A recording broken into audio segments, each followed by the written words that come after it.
I'm not Right. being spiteful, just being defensive because you don't like being questioned. It's not that But I don't even like being if it questioned. what okay, you know what I don't like? I don't like you being rude and constantly interrupting me. Ah, Okay, I think you have authoritarian motives. In fact, I know you have authoritarian motives because you wouldn't be so persistently rude and over talking me were you not having authoritarian motives. really?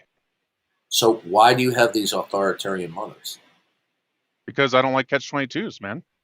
Okay, so yeah, so you're impugning me with having authoritarian motives when you yourself are now conceding that you're operating under authoritarian motives.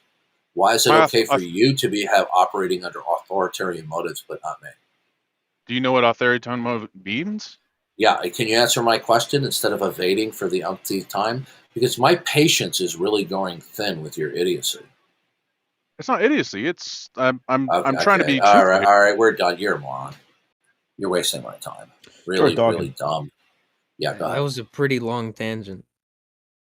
Did Yeah, you George it say? Dawkins. just goes to show you what a as the Germans say, what a Doomkopf he is.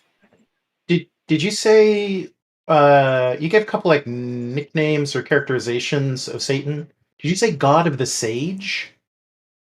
I was Yeah, in wondering the if I New misheard Testament, that. in the New Testament, he's referred to as the God of the sage in a figurative sense. Not that he's Uh, God, not that he's God, sure. but he's the ruler, the prince of the power of the air on earth. When Satan came to Jesus and he said, I will give you all these kingdoms." You'll notice Jesus didn't deny that he had possession or control of these kingdoms. Mhm. Okay, But I was just wondering where I heard Prince of the Air and all that sort of stuff. the I prince of the hadn't power heard of the God air. of the. Yeah, yeah. Yeah, it's I called God hadn't of the heard. sage. I hadn't heard God of the Sage before. I was just wondering if you could help me out with Hmm. a citation or just a general like which book it was from. Yeah, hold on a second.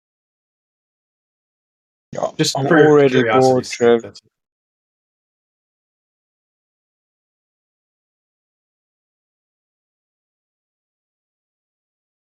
It's 2 Corinthians 4, verse 4. 2 Corinthians 4:4. The God of this age has blinded the minds of the unbelievers so that they cannot see the light of the gospel, which Oh, is the Christ God the glory. of this age. Yes. Hmm. Oh, I thought you said God of the sage, like No. sage, like a wise person. Okay, the God of the sage. Okay, yes, thank you. Let's see. 2 Corinthians 4, 3. And even if our gospel is veiled, it is veils to those who are perishing, in whose case the God of this age has blinded the minds of the unbelieving, so they will not see the light of the gospel, who is the image of God. This is also reminiscent of 2 Thessalonians chapter 2, where it says that God will send a damning delusion to them who believe the lie, who receive not a love of the truth. And then we find out what that actually entails is Satan possessing the beast, who is called or nicknamed the Antichrist, who will further deceive the world in rebellion against God and worship of creation. So he's referred to here as the God of this age. Okay? He's a false God of this age. Hmm. He's not the God. An idol of this Yeah. age. Sure. Yeah. I get the metaphor. Oh boy, I have two questions, but I don't want to take up all your time. No, go ahead. Are The you an atheist? Are you an atheist? No, I'm a Christian. I'm probably a kind of Okay. Christian that you won't like, but I'm a What Christian. does that mean? What does that mean? Oh, I like some theologians you probably are not fans of. Peter Enns, Like who? Shelby Sprong, the like liberal Wait, whoa, whoa, theologians. whoa, whoa! You like Shelby Spong? The guy was a heretic. I've He was read. pretty. He was a borderline atheist. Yeah, I read his book Biblical Literalism, which I Yeah, thought was interesting. Shelby Spong is like. I mean, the guy was a heretic. It's a borderline atheist. Define Okay. borderline Yeah. atheist. He's like It very means that the universalist. borderline means that you're pretty much conveying you don't believe in a personal God, but you just come short of openly declaring that. Okay, so for example, let's say Carl Sagan, Neil deGrasse Tyson, they claim, neither one of them claim they're atheists, but in fact, when you listen to them talk, it's very easy to discern that they are. Shelby Spong was as radically liberal theologian in the Episcopal Church in the United States, pretty much as radical as it gets. But go ahead. Yeah, so my first question is probably the easy one, or at least the short one. What translations or of the Bible do you like? I like the New American Standard. I just got an electronic copy of the New Legacy Standard Bible, which I'm looking forward to. I like the New King James. How I do you like like. English Standard? That was my It's favorite. okay. It's okay. I prefer the New American Standard, but I What do may. you think are their comparative strengths? Well, I just think that the New American Standard has more strengths than it does weaknesses compared to other translations. That's because I believe that a translation should be more of a formal equivalence rather than a dynamic equivalence. Hmm. Yeah, I think the ESV Now, tries to like balance those, but I could see wanting a different okay, so interpretive do framework. we have any intelligent atheists who would like to explain to us why you're an atheist? I mean, I'd like to think I'm smart. Okay, go ahead. So the question is why I'm atheist at large. Yeah. So I mean, I would go along the lines of there's I hate to just say the no evidence, but I feel like there's no falsifiable claim that has been tested and proven. So I can't reasonably come to the conclusion that there's a God. So you're invoking that the not God world is true by virtue Uh, of an I absence of wouldn't. evidence. I can't claim that either. I would be an agnostic if you would want to Oh, say. so okay, so you're not an atheist. Oh, so you meant specifically claiming there is no God. Yeah, you can't say that. The standard definition of atheism is that there are no gods. Okay. Now, in American, or not American, but in the English speaking world, there's only one word, which, as far as I know, I'm willing to be corrected, that designates the denial of gods, all gods, or God. That's atheism. Okay. The Now, problem what is atheism? culturally, it's really mixed with agnosticism, right? So No, sometimes people that's don't mean it. false. That is false. That is It's claptrap from the atheist community from YouTube. Okay, and I can demonstrate. Okay, now is there a single word in the English language which is used to designate somebody who denies all gods? I don't disagree with the fact that looking objectively, I'm saying some people will just not mean it that way, you know? No, listen to me. That's not a response to my question. Hmm? Is there a word in the English language? Yeah, I don't Okay, agree. There is. if you were playing Who Wants to Be a Millionaire, and you really were at the $1 million question, and they had four answers, and among the other three answers, it said, "What do you call somebody who denies all gods?" Would you select atheism in order to win the $1 million? Yes, I just said I don't disagree on this point. Okay, good. So I just atheism had is a the denial of misconstrued. all gods. Now, to sit there to equivocate, for internet atheists to equivocate that atheism is the denial of God and it's not the denial of God, it's ridiculous. Okay, we already have a word in the English language that was coined in the late 19th century. Excuse me, to designate those people who claim to suspend judgment as to the proposition God exists or God does not exist. They're called agnostics. Agnostics claim to withhold judgment. Okay, What would you think about people who call themselves agnostic atheists? I Do think you they're think that's dumb. just an oxymoron? I think they're stupid. That they're drinking too much Kool-Aid from the YouTube atheist videos. It's just dumb to do that, because if agnosticism designates withholding judgment, and atheism is defined in a way that you're withholding judgment, okay? It doesn't matter that somebody says, well, I don't know there's no God, I just believe there's no God. That's a distinction with almost no difference, okay?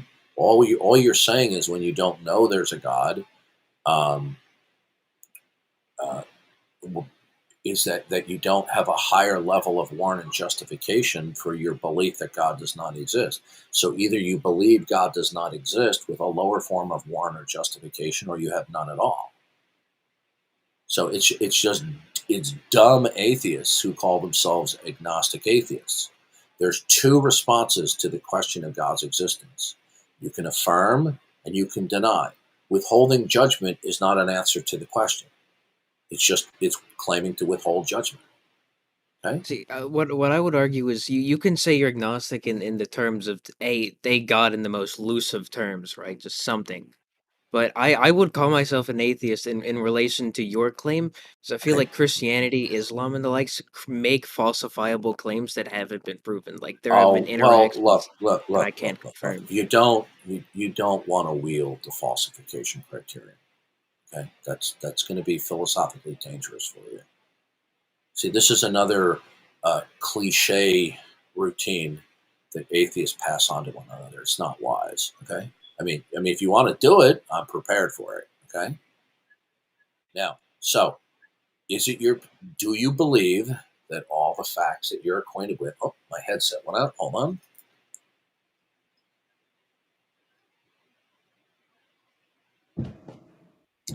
Give me a second. I ain't gonna lie, bro. God definitely exists.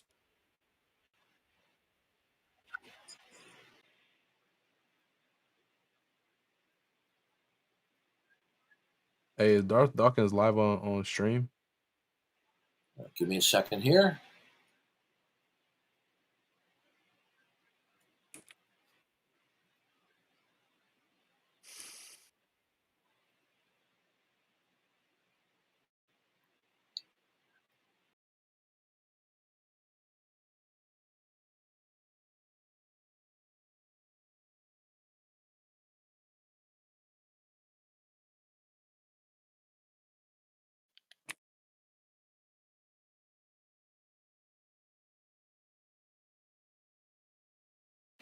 I'm sorry, comrade. Do you affirm the existence of God?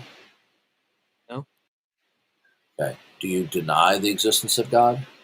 uh, your Christian God, yes. To the idea of just a God, no. Did I ask you? Did I ask you that? Well, I mean, I feel like there's an important distinction. No, no, no. This is a classic bait and switch that atheists play all the time. They claim to be global atheists, and then they switch to local atheism. Okay. Uh, Global atheism is the position there are no gods. Okay. Local atheism is just simply that does not accept or denies one or more gods that are presented locally, but does not universally deny all gods. So, do you deny all gods? No. Oh, you don't. Okay. So when So it you ain't comes to the atheist. existence of God, so, what's that? Doesn't that mean he's not atheist then? Okay. All right. So, well, we'll see about that. Okay. So your position is you are withholding judgment about the existence of God, either existing or not existing. Is that correct? Oh, yes. Okay. So um, let's see if that holds water. Okay. So when we talk about God, we cannot speak God conceptually and disassociate God's relationship with creation. Right. So in creation, we have a myriad of facts or particulars. So in the God world, all facts would by necessity derive and depend upon God. In a not God world, no facts would derive and depend upon God. Right? Do you understand that so far? Yeah. Okay.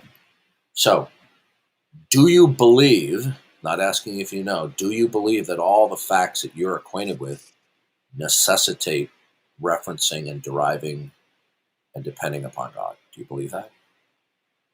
No. Okay. So what you affirm to believe, you believe it's true that facts don't necessitate referencing the necessity of God. If that belief is true, it logically commits you that God cannot logically coexist. God cannot logically coexist if even one fact does not ultimately derive and depend upon him. I'd say I'm agnostic to your necessity claim. I don't think you're understanding what I'm presenting to you. Okay, it's modus ponens. If P, then Q. P, therefore Q. If you affirm certain propositions, some propositions have a necessary entailment. Okay, if P, then Q. P, therefore Q. So if you accept P as an actuality, then Q necessarily follows. Okay? So the denial of God need not always be direct, it can be indirect.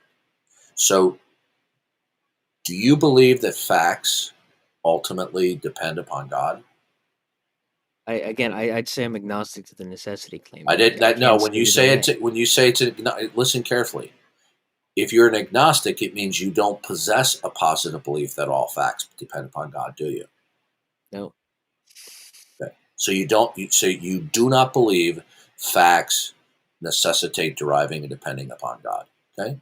So you don't believe it until shown otherwise, right? I mean, I guess. Right.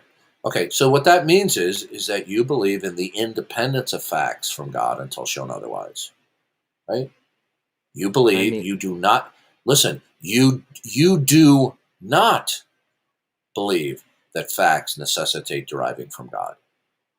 Okay. Do you have a It doesn't. justification for this necessity? Because so far you've just been saying that I'm not this making is yourself any claims that God exists to you so far. We're just examining your atheism.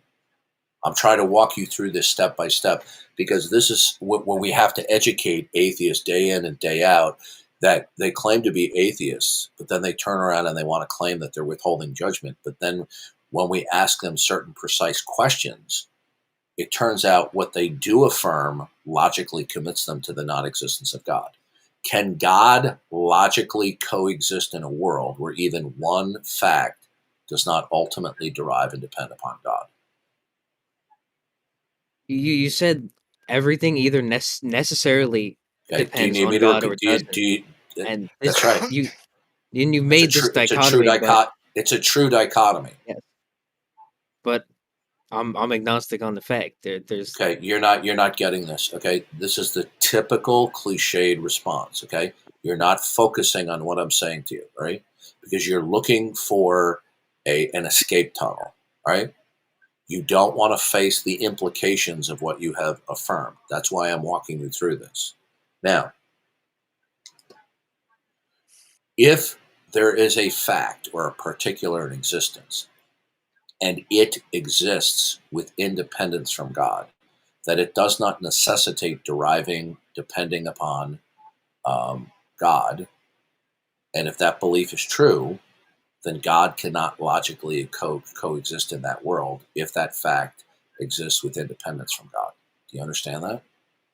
I mean, it's only a true dichotomy if you accept This your is the necessary second claim. time I've Right? gone over this with you. Okay, so I'll have to go over it a third time. Okay. If somebody affirms that a fact does not necessitate deriving and depending upon God, this is the same thing as saying the fact in question exists in a metaphysically independent state from God. You understand that? I mean, just Do keep you going. understand? Do you understand that God is defined not simply as the supreme being, but the creator and sustainer of all facts? Right? Yes. Now, you understand that if there is a single fact that exists with independence from God, meaning it doesn't necessitate deriving and depending upon God. And if that's true, then God cannot logically coexist in that world. God can only logically coexist in a world where facts all ultimately derive and depend upon God. Okay? So what we have here is a true dichotomy. There's no escaping this. Okay? Now, yeah, hey, Ken, mute your microphone, please. Thank you. So, if one affirms that facts do not necessitate deriving and depending upon God, they're logically committed to the non-existence of God. On the other hand, if somebody believes that all facts are created facts, that they by necessity derive and depend upon God, then they are logically committed to the existence of God. Okay? So, you can deny God directly and you can deny God indirectly. Okay? Now, have you ever heard a situation where two criminals have committed a crime, but one of them implicates the other? Have you ever heard of that? Yeah. Right? Okay. Have you ever heard a situation where somebody, while maintaining their innocence, said something that implicated them as the perpetuator of the crime? Yeah.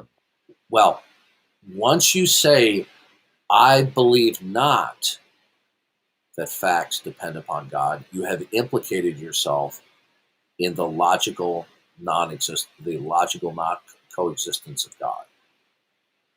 It necessarily follows that if your belief is true, that facts don't depend upon God, God cannot logically coexist. So, we'll try it again. Do you believe that all the facts that you're acquainted with necessitate deriving and depending upon God? Do you believe that? I'm agnostic on the facts. Okay. Of Okay. the That's not an dichotomy. I don't answer. affirm- That's not I an don't answer. That's affirm not. or That's an evasive response that you gave me. Okay. I didn't ask you if you will withhold judgment. I said, do you believe that all facts derive and depend upon God? I can't in good faith answer the question. Yes, you can in good faith. Or either you do believe or you don't believe that facts depend upon God. I mean, why? Did I ask you what you know? No, I didn't. I'm asking you what you believe. Do you have a positive belief that every fact that you're acquainted with derives and depends upon God? Do you believe that? Once again, I can't make judgment on the fact. No, I didn't. Listen to me. Do you have that belief? No, I don't have Okay, it. I don't there affirm you nor go. deny Stop. Say, okay, you listen. You just did. You just did I affirm. misspoke. Listen to me carefully. See, this is your sinful nature at work here. You don't want to admit something because you're afraid of the ramifications. Now, do you believe the Eiffel Tower stands in Paris? I mean, that's something I have evidence of. Do you believe the Eiffel Tower stands in Paris? Now, if you're incapable of answering that question, of course, then yes. then we're okay. Good. Do you believe there are penguins at the South Pole? Of course. Okay. Do you believe that all facts that you're acquainted with necessitate ultimately deriving and depending upon God? That's a claim that I can't. Thank you. Okay, so there we go. Okay, so now you get the red badge of courage. Okay, you are a fundamentally deceitful person, right? And this is what we run into with atheists. Of course, he doesn't have that belief. He doesn't believe that because if he did believe it, he would say, "Yes, I believe that." But he doesn't have that belief.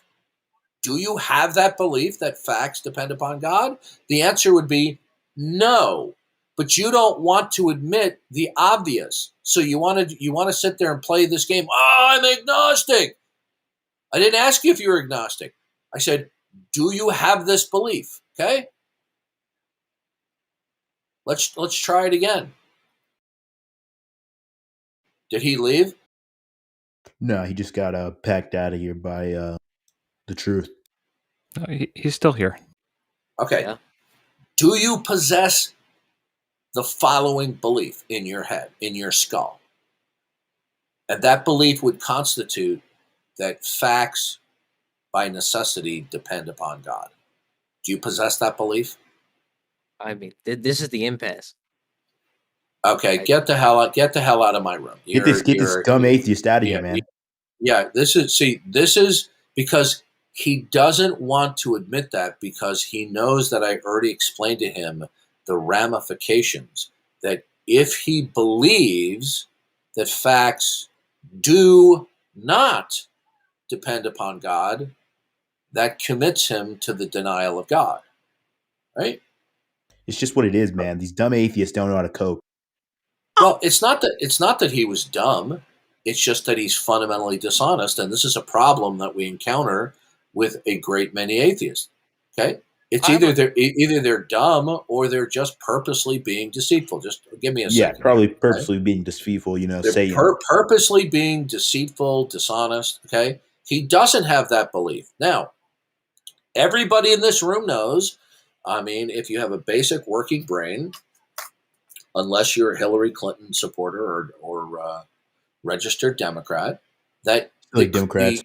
the honest answer was no, I don't have that belief.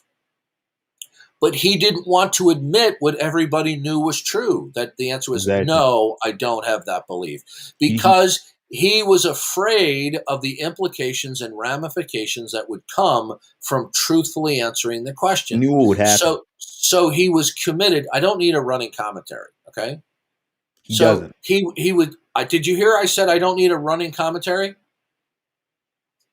Okay? Now, so rather than truthfully answer the question, he's giving a deceptive response. I'm not sure I understand the line of. I'm not sure I understand the line of logic though, about behind or like the line of reasoning behind like the facts in God Himself. Can you elaborate more? God is not just simply defined as being omnipotent or the supreme being. God is defined as the ground of all being.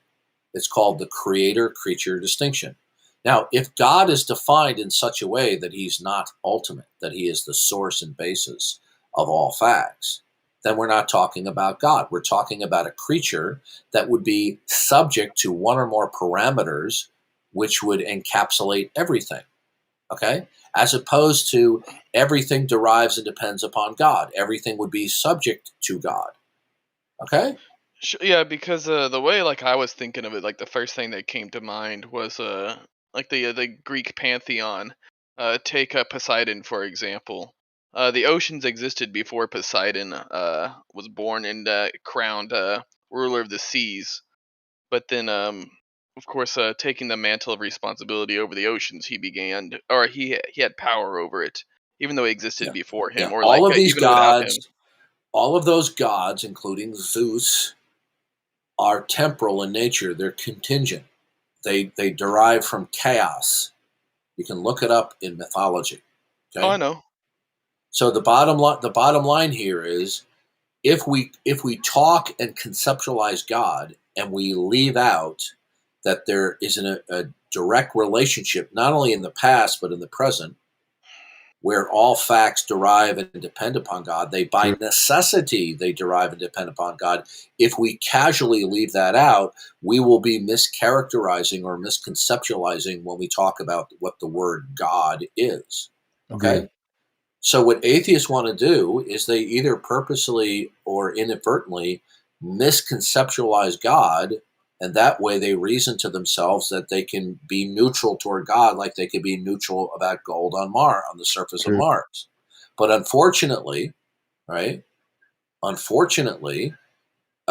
on Mars is not in the same transcendental category that God is, where God is the transcendental ultimate. Okay? He's spinning facts. Yeah, what is your username? I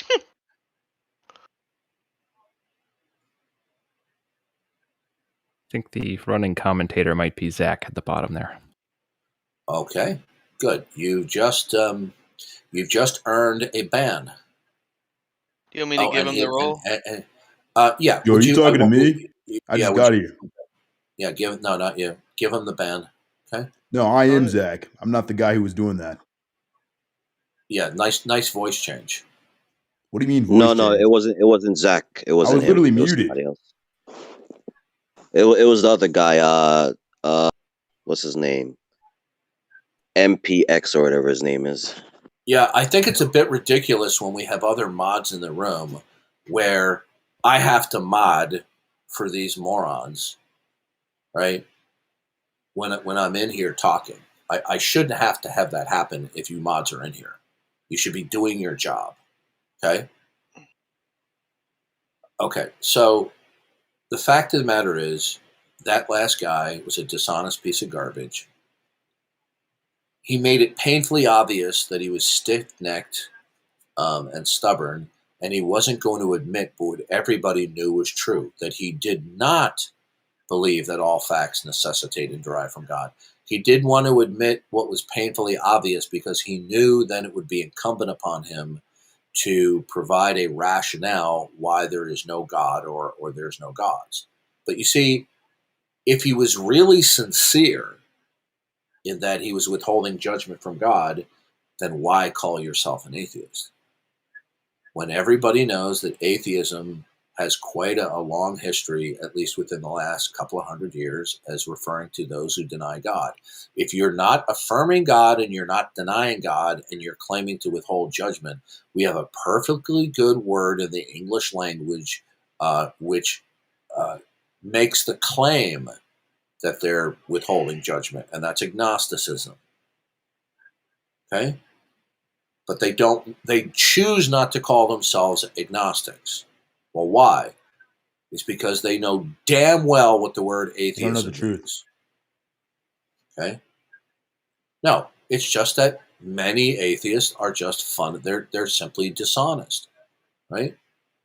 Well, atheism is not the denial of the existence of God. Atheism is a lack of belief in God. Well, really? So does every atheist who denies the existence of God, do they have a lack of belief in God? Agreed. Yeah. Yeah, would the mods please remove that person? I got you. Okay? How many times do I have to make this request? Okay? I got him. Don't worry about it. Thank you. Give him the banish roll. Banish. Got it. Thank you. So this is the little kabuki dance that they play. Okay? And I've asked even professional atheists with PhDs that question. Well, how is it that there is no God? Oh, well, I don't have a reason to believe in God. Oh, so you're just withholding judgment? Really? And you call yourself an atheist?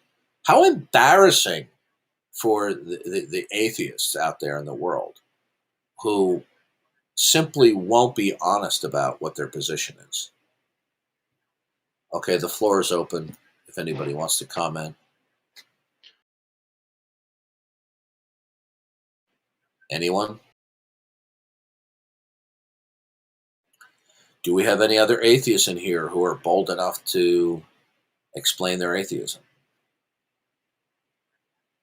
That's amazing. We have 59 people in the room in addition to myself, and not one courageous atheist. Not one. How telling.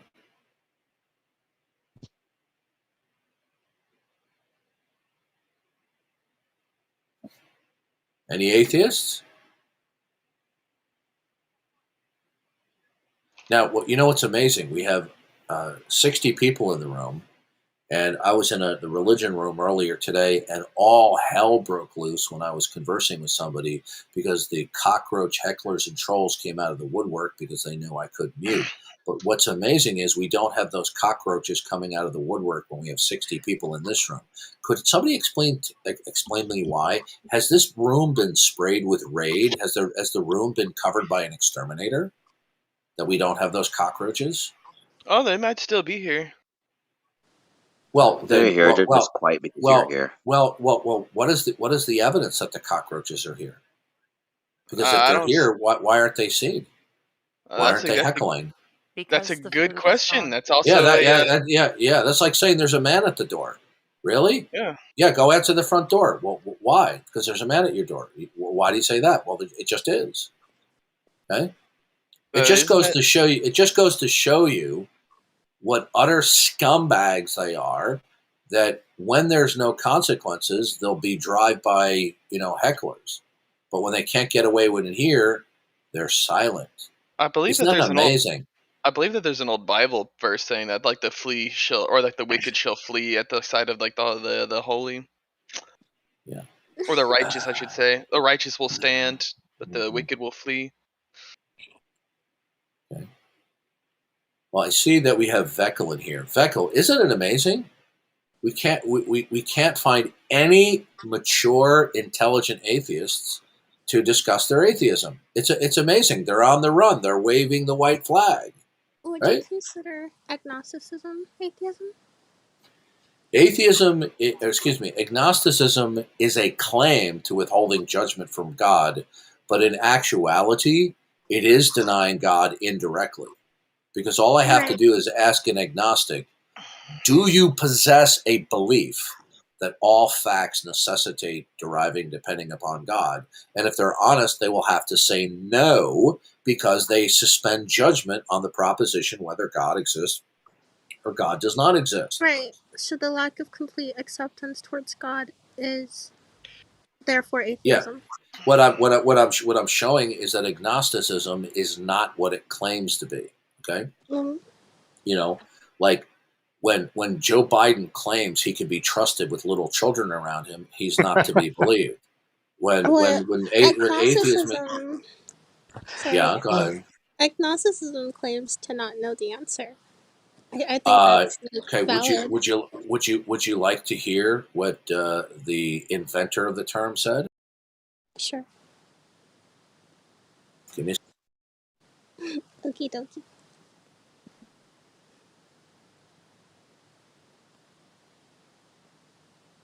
Okay, this is from T.H. Huxley, who coined the term. He coined the term in 1869, and he said this. Okay? It simply means that a man shall not say that he knows or believes that which he has no scientific grounds or grounds for professing to know or to believe. Okay? So agnosticism is not, yeah. T.H. Huxley, 1869. Agnostic is somebody. It simply means that a man shall not say that he knows or believes that he has no grounds for professing to know or believe. So T.H. Huxley did not limit agnosticism to, quote, knowledge, but it also included belief as well. Okay, but you see, because atheists want to bastardize words, they want to go, well, agnosticism has to do with knowledge and atheism has to do with belief. And it's just a bogus distinction. Okay?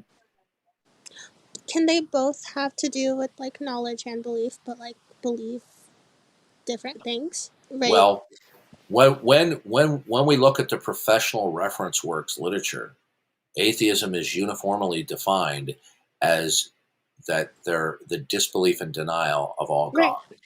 Now, because of these internet slobs going, atheism is a lack of belief, it's a lack of belief, which is an equivocation, it's an ambiguity, it's non-informative.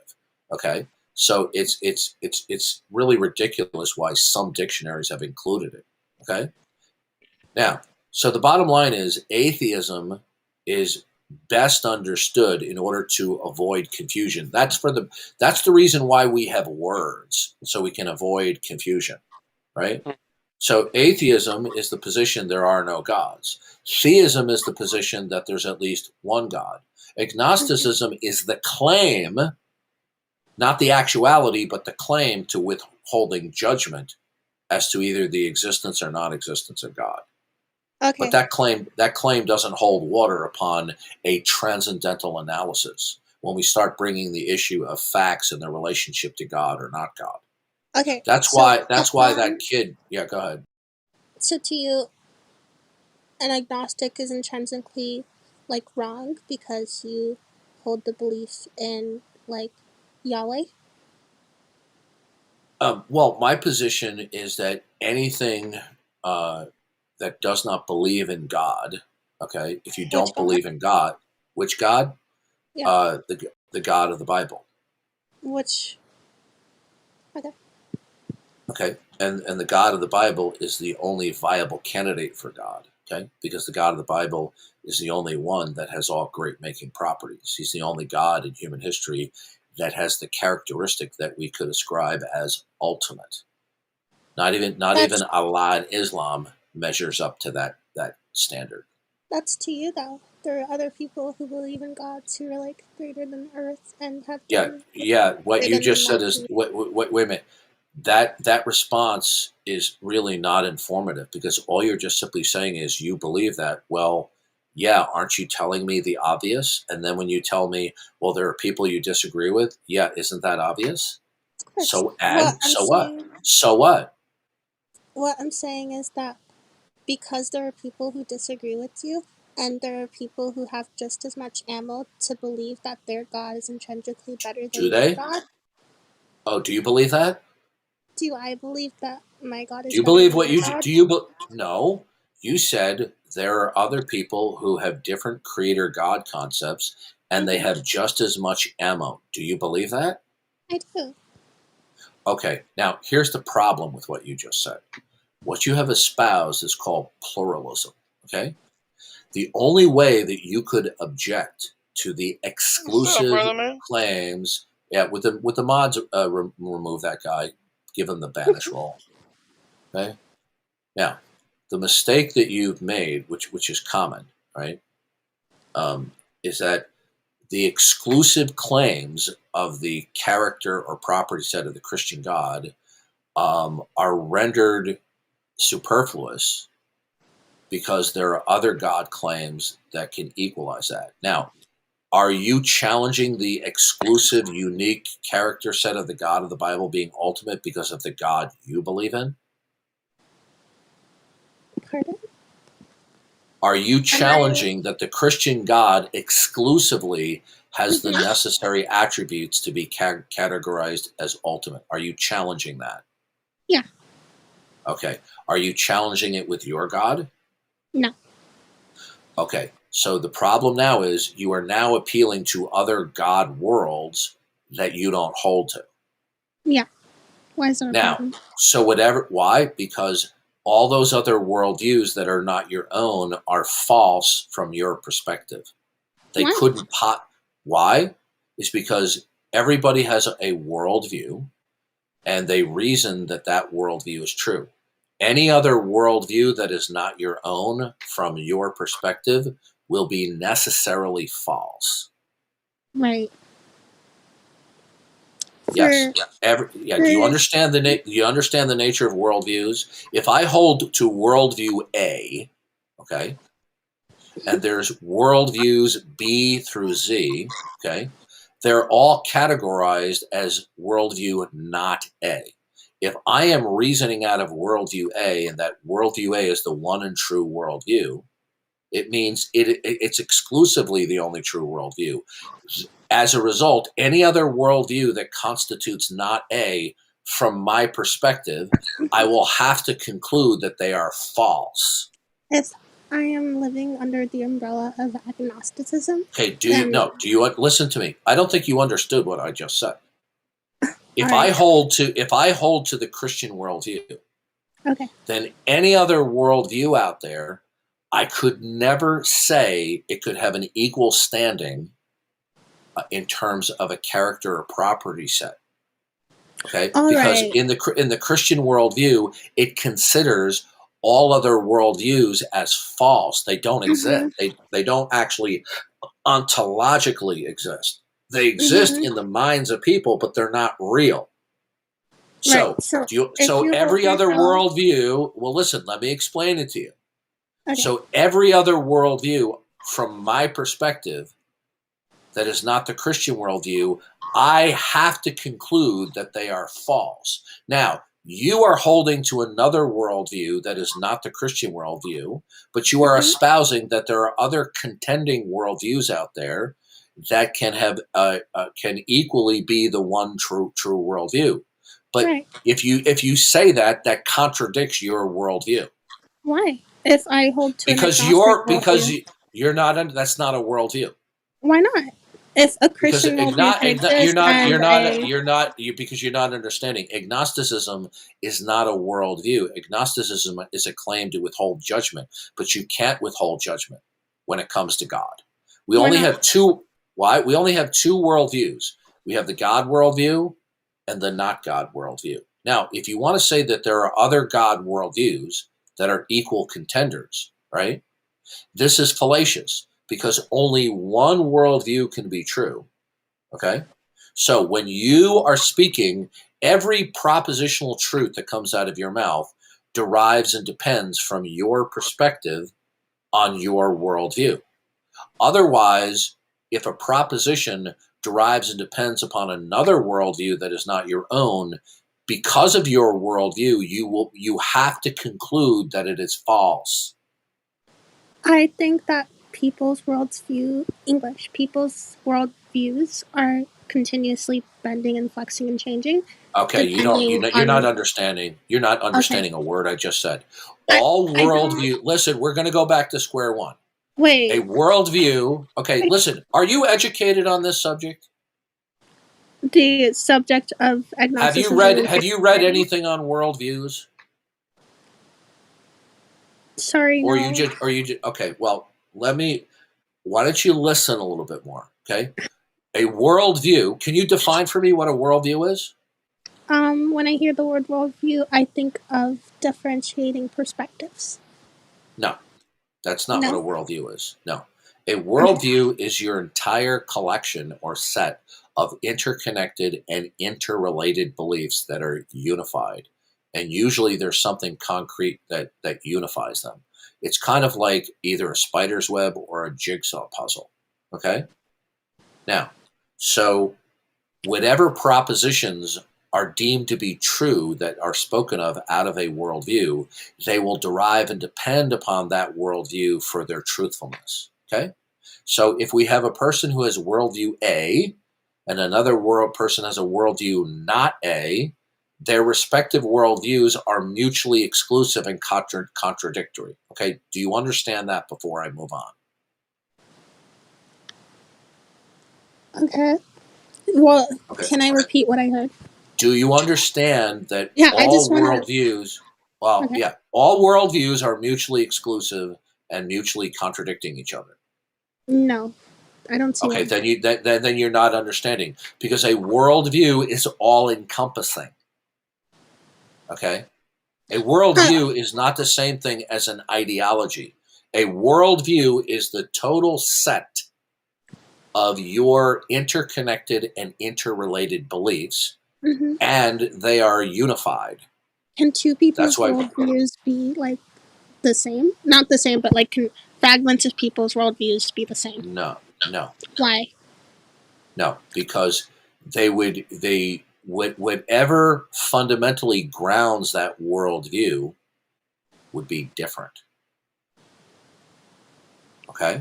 What? So wait. I'm just trying to understand this. Please, can I ask questions before you rant again? Yes. Okay. So I'm ranting? No. I mean, sorry for the word use, right. but All right. Sorry. But so a person's worldview is dependent on their background, right? And people, even if they have similar backgrounds and similar worldviews. Stop. Okay. A worldview, it doesn't depend on your background.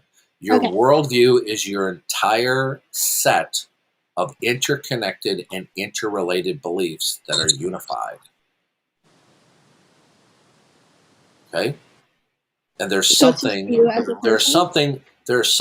unifies that worldview. And it will usually be something that is concrete in somebody's mind, as opposed to that it's an abstraction, a mental abstraction.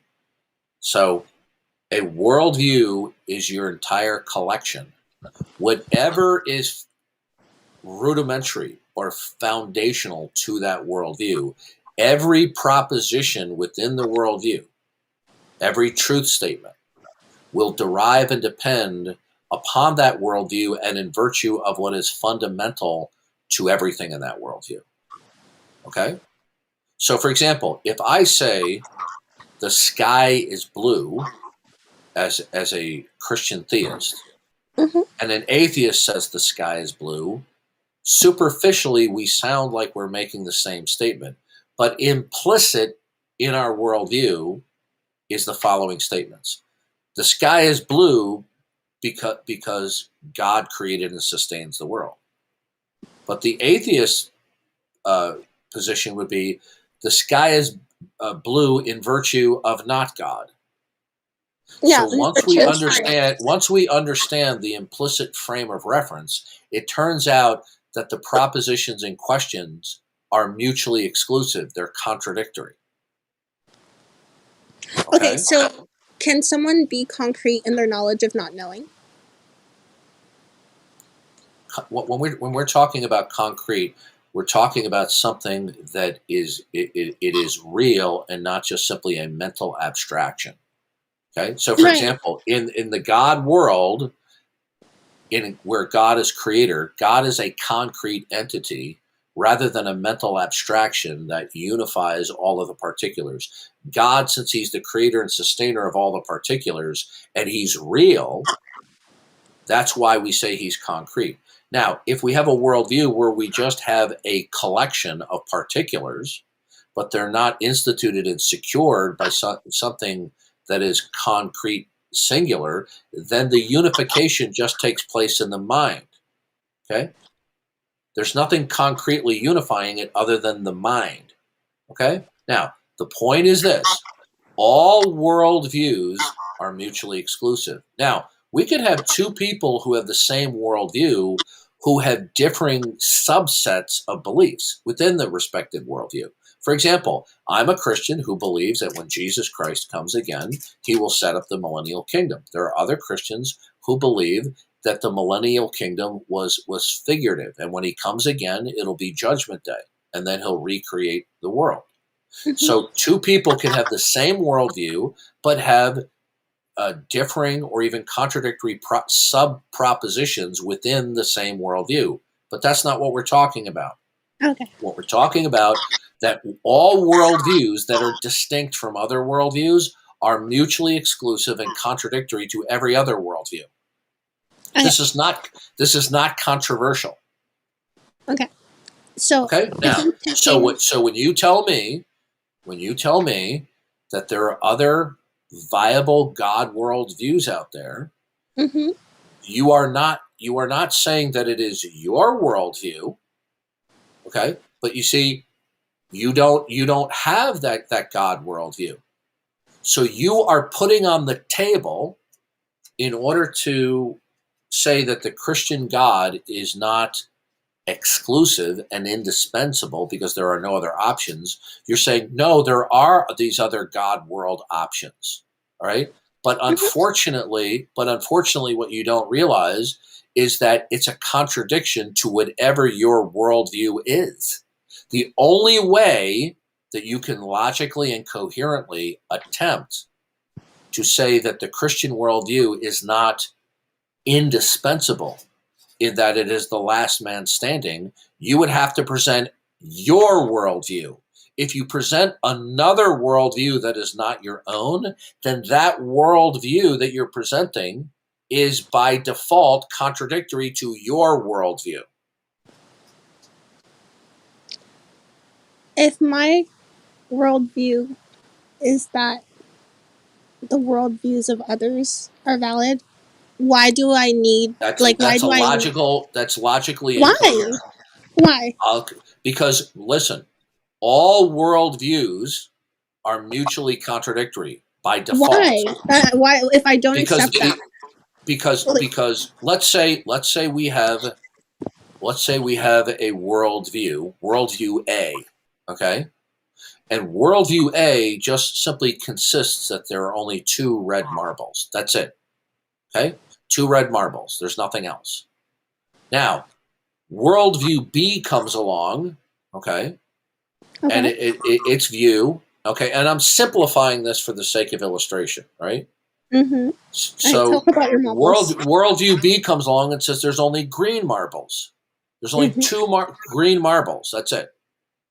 So worldview A contradicts worldview B. And vice versa. They're mutually exclusive. What if worldview C says that there can be 2 and 3 marbles? Then they would both contradict worldview A and B. Right, so because I'm contradicting worldview A and B. No, worldview A says that there are only 2 marbles and they're red. Right. Worldview B says that there are only 2 marbles and they're green. You're coming Yeah. along with worldview C, and you're contradicting worldview A and B by presenting a new worldview. Yeah, there could be 2 marbles and 3 marbles. Right, but then that Yeah. worldview would contradict worldview A and B. Yeah. Good. So now do you understand that all worldviews are mutually exclusive and contradictory? If you mean Robin, this is not controversial. This is simple metaphysics. Okay? Remember, a worldview is all-encompassing. It's all-inclusive. It is your entire collection of beliefs that are interconnected, interrelated, and unified. And we can represent them by a letter of the alphabet. We could say it's worldview A or worldview B. But worldview A, if anybody says worldview B, C, D, E, whatever, all the way down to Z, all of those individual worldviews constitute worldview not A. Every worldview from B to Z contradicts worldview A.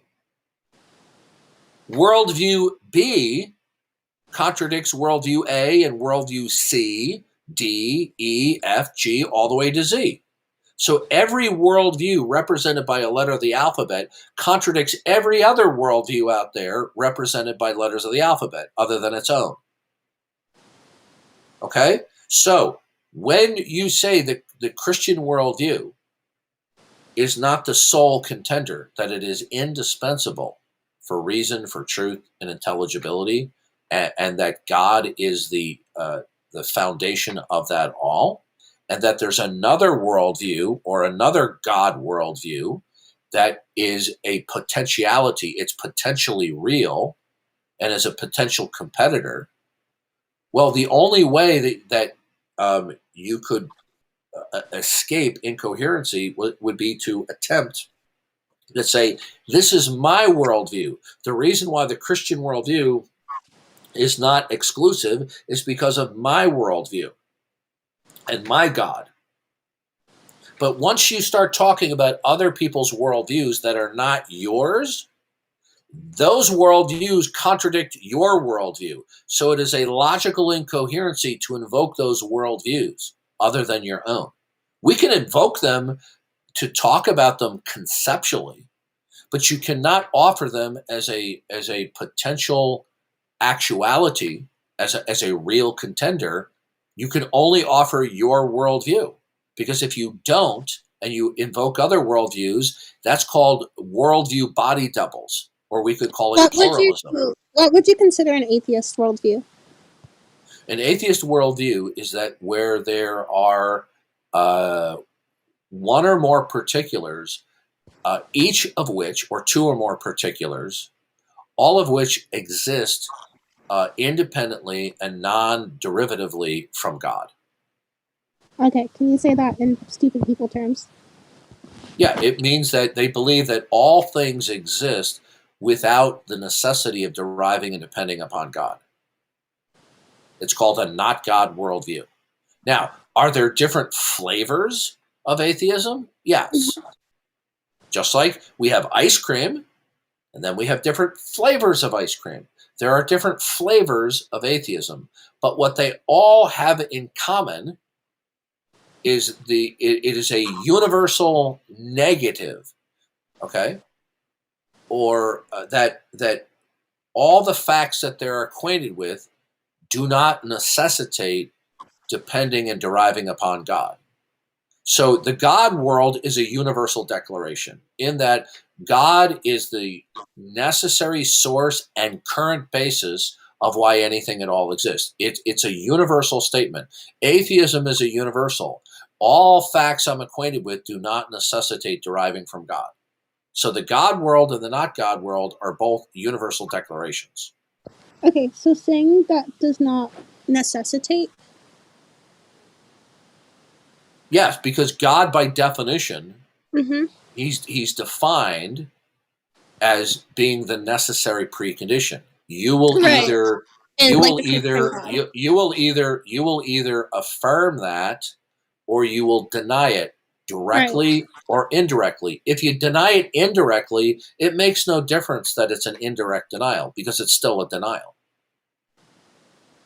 Okay, that's why people scurry over and hide behind agnosticism, because they refuse to believe and to acknowledge that all facts are created facts that they by necessity derive, but they don't have the courage or don't feel that they have the ability to defend that God doesn't exist. So they hide behind the agnostic label and just say, "Oh, I don't know," and they're pretending that they're withholding judgment about God when the fact of the matter is they have rendered judgment about God. But for me, it's that.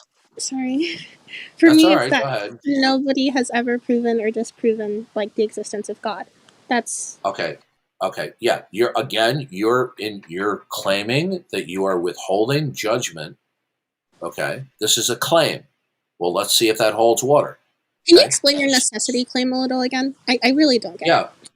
God is defined as the eternal one, the creator, who is without beginning, unconditionally non-dependent and derivative, from which everything else that is not God derives and depends. So God is defined as the necessary precondition of all things that are not himself. And if I'm agnostic to that? That's a claim to withholding judgment, but it doesn't hold up upon examination. Why? Why? Because you will have, when you claim that you're not rendering a belief about God, but you are rendering a belief about the nature of facts. You believe in that facts do not necessitate deriving and depending upon God. Because if you did, you'd believe it, but you don't. So I'll just ask you, do you believe, I'm not asking you what you know, do you believe that facts, whatever they may be, necessitate deriving and depending upon God? Do you believe that? That facts necessitate deriving and belonging upon God? And depending upon God. Do you believe that? Agnostic to it. No. No, That's not an answer. No. My belief you're is not agnostic. Okay, yeah. In my heart of hearts. You're being hearts. childish. No, I asked you if you had. I asked you that's not an honest answer. Okay, I'm sorry, said, do you possess that belief? The belief. Well, you're putting me into a box because my belief does not fit into Listen to me carefully. the two things that you are claiming to withholding. Listen, you are claiming to withhold judgment. So you are not believing that facts depend upon God, and you're also claiming to believe that facts don't depend upon God. So are you without belief that facts by necessity depend upon God? I am within belief that facts could and could not depend upon God. No, that's not that. No, that's not it. That's an evasion to the question. That's not evasion to the question. That is my answer. Do you believe there are facts? Yeah, there are some facts. Okay. Do you positively believe that facts depend upon God? Do you have some that belief? Facts. Okay, good. Now here's the problem. If even one fact depends upon God, then all facts do. Why? Why? Because God have you proven that all facts? I believe that no one has proven that. Well, listen. There's only two worlds. Okay, there's two? The God world and the not God world. Okay. What about the maybe God world and the maybe not God world? No, that doesn't. Okay, how old are you? 17. Okay, that's what I figured. There's no maybe world. Okay, what we're talking there's a difference between when we're talking epistemically versus ontologically. Epistemically has to do with how you know things. Okay, ontologically means what is the actual state of affairs. So either we're in a world where God is creator or not. Now that when it's put in the form of a question, it's an ontological question. Now, either everything derives and depends upon God or not. It's a true dichotomy. There's no third option. It doesn't matter that somebody says, I don't know. Who cares what you don't know? Because what we're talking about, look, either you're dead or you're not dead, right? Is there an in between? Either you're alive or you're not alive. Okay? Either Abraham Lincoln's corpse right now in the grave is alive or it's not alive. Okay? I don't think that these two are the same things, Darth. Because, Okay. especially in terms of faith, there Either have been either God is or God is not. either Jesus is God or Jesus is not, or We're is not. Jesus the Son of First God? of all, we're not. That's right. Well, but these are two things that are it's quote You see, unquote contradictory. this is why it's so difficult to dialogue with teenagers, because you haven't learned how to focus. Okay. To focus, Darth. Yeah, you're not focusing because your mind is rabbit trailing. Now, Rabbit trailing. either God exists or God does not exist. It's either A or not A. It's a fundamental law of logic. Okay? Now, you think this way every day of your waking life, so does everybody else who has a normal brain, unless you're a Joe Biden supporter. Now, you believe in the law of identity, A equals A, the law of non-contradiction, A cannot equal not A, and you believe in the law of excluded middle. Something's either A or it's not A. Okay? Either God exists or not. It's a true dichotomy. Either right now, either you are a biological female or you're not. Either you are 17 or you are not 17. You understand? Now, either it is the case that all facts derive upon God when God is defined as the transcendental necessity of all facts, or it is the case that all facts do not derive and depend upon God. I think that you're forcing the concept of necessity on me, Darth. No, I'm not. It's definitionally true. Because I think that maybe not everyone believes that. No, you're not understanding. When I say it's definitionally true, I'm not defining God into existence. I'm saying God is defined as being a type of universal. And what that means is, in a God world, God is the only thing that is eternal, that is without beginning, that is not dependent and derivative. And everything else, why don't you listen a little bit? Everything else in the God world that is not God, by definition, in that world, necessitates deriving from God.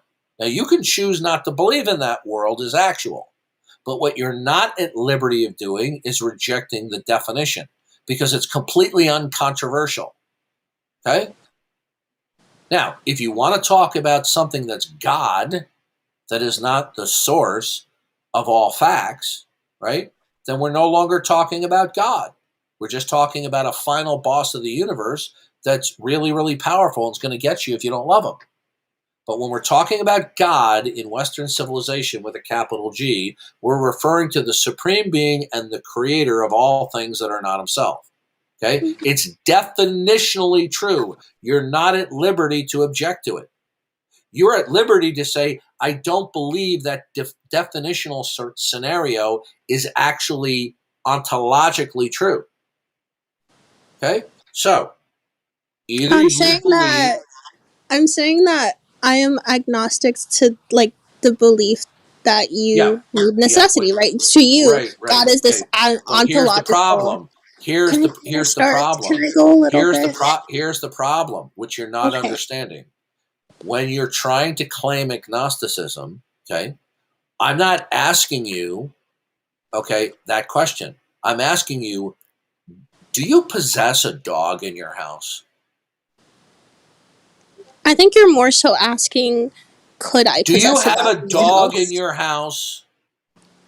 I'm agnostic to whether or not I have a dog in my house. Okay, have a nice day, sunshine. You just wasted my time.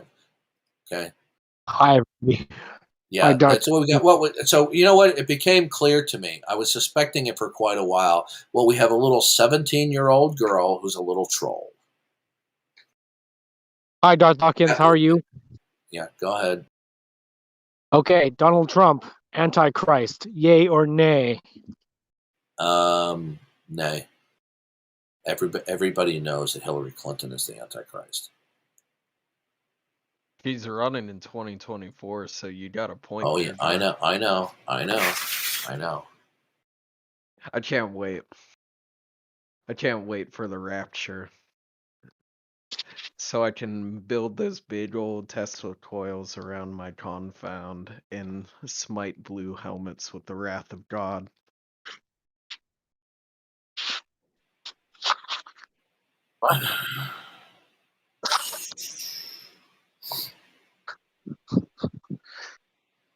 Okay, so this is why it's a waste of time with talking with some people on Discord.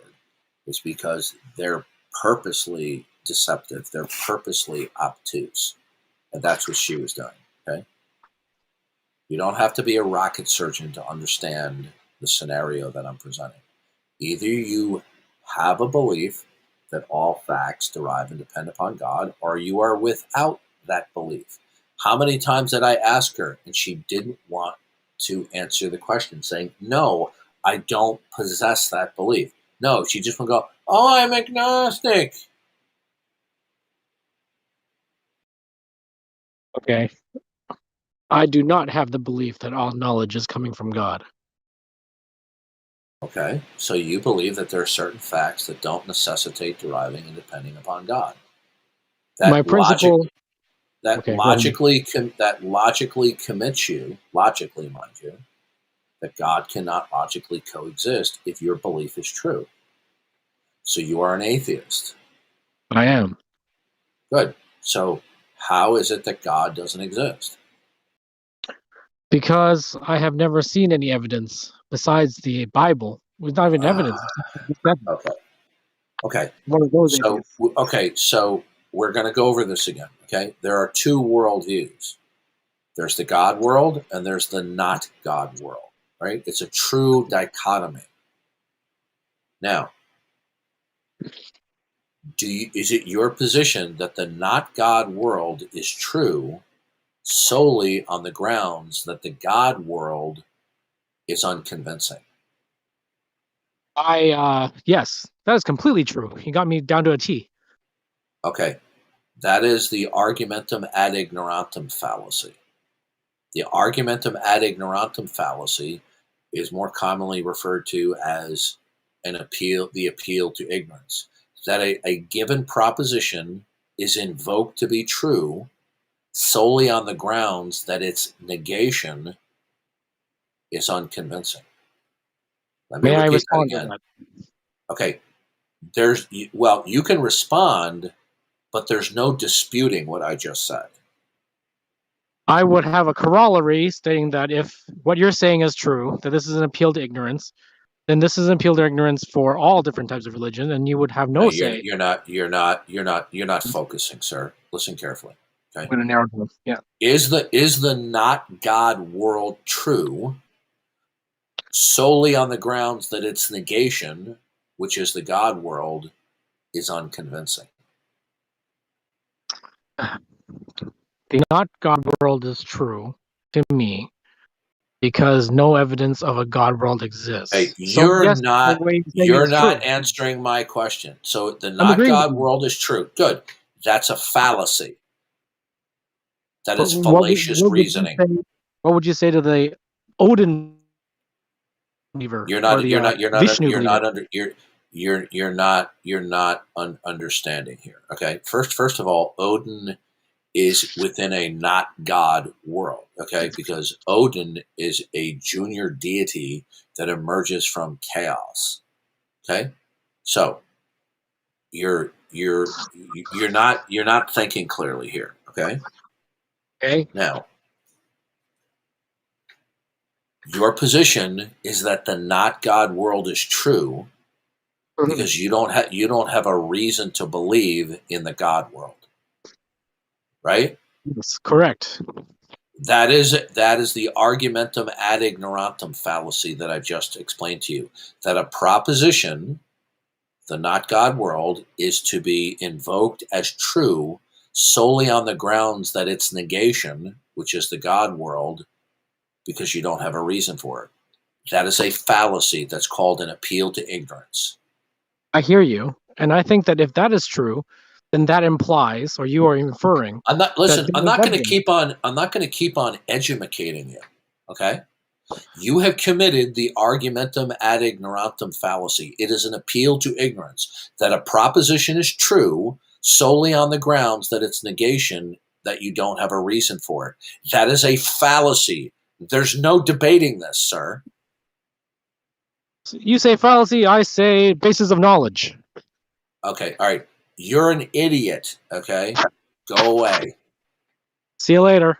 You're a fundamentally dishonest person. You see, you've been caught in a fallacious grounds for atheism, and you refuse to acknowledge what is painfully obvious, that this is a classic informal fallacy, an appeal to ignorance.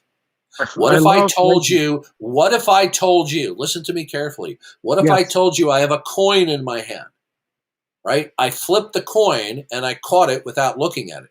What if I told you that it is necessarily tails up because I don't have a reason to believe that it's heads up? Then I would say this is not worth the bet because I don't know.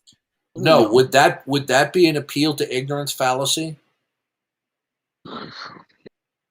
Yes, it would. Okay. Okay. I had Now, to take some time to wrap around okay. Do you understand? I've gone over this several times. When you say that not God, the not God world is true because you don't have a reason for the God world, that is a fallacy. You know what? I got it. That is a lot of truth you're spitting at me. I'm going to consider it on my own time. Thank you very much. So do you have any other reason why there's no God? Or do you hold that God does not exist arbitrarily and irrationally? I have it's a credibility issue because all the Christians I know in my life and the ones I've watched on television are not credible to me, and hence why I don't believe them. Sort of like saying wait a minute, and how old are you? I'm in my mid-30s. Okay. Many a Christian. You're in your mid-30s. That's the kind of answer that I would expect from a 12-year-old. Hey, you always got to stay young at heart, my friend. Wow. I sure hope that you don't have a job at NASA. Okay, next. Well, thank you for your time, mister. Wow, where do they grow these people? Can't we get any intelligent atheists in here? Okay, can I go? Since no one else is going, can I go again? Go for it. Yeah, go for it. Donald Trump. Surprise me with your genius. Antichrist or not, by Antichrist standards of Christians, because he fulfills the 7 deadly sins. Donald Trump. No, we all know Barack Obama's the Antichrist. No, but Donald Trump killed millions of people. Donald Trump, Obama only killed like maybe thousands. All right, get out of here! Wow. You know, dumb, obtuse, and retarded is not a way to go through life. Obama is at United Church of Christ. He's Christian. Yeah, right. Yeah. Hey, could I ask? Yeah, go ahead. Yeah, do you think there's a logical problem with being arbitrary, for example, or is this just a subjective preference? Is there a logical problem? Well, I wouldn't call it logical to be arbitrary. Well, I'm thinking in terms of about epistemic virtue, right? So like if you were comparing two systems, you might select one or the other based on whatever epistemic virtues you preference. And so if you don't really have an issue with being arbitrary, is there a logical problem with it? It's not logical. It's the lack of logic. It's not the application of logic or reason. There's no logic at all. I mean, by arbitrary, I mean as in like your justification might be something that I don't know could be circular. Arbitrary means without reason. Sorry, what? When you arbitrarily select something, it's without reason. Well, here's the thing, like, I'm thinking of a proposition like, let's say, Do you deny I don't what know. I just said? Do you deny what I just said? I don't. Yeah, I don't think that's like fully All right, encapsulating the you know meaning. what? You know what? Lee, get out of my room. Where do they grow these ignoramuses? Okay, where people are arguing with me over what the word arbitrary means. Have these people eaten leaded paint chips when they were little? I mean, where do they grow these people? Can't we have any intelligent people coming into these rooms?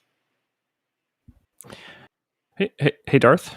Would I be able to Yes. continue my line of reasoning or questions before you had to leave earlier today Yeah, about sure. Paulinism? Because this line of Doomkoffs makes my head want to explode.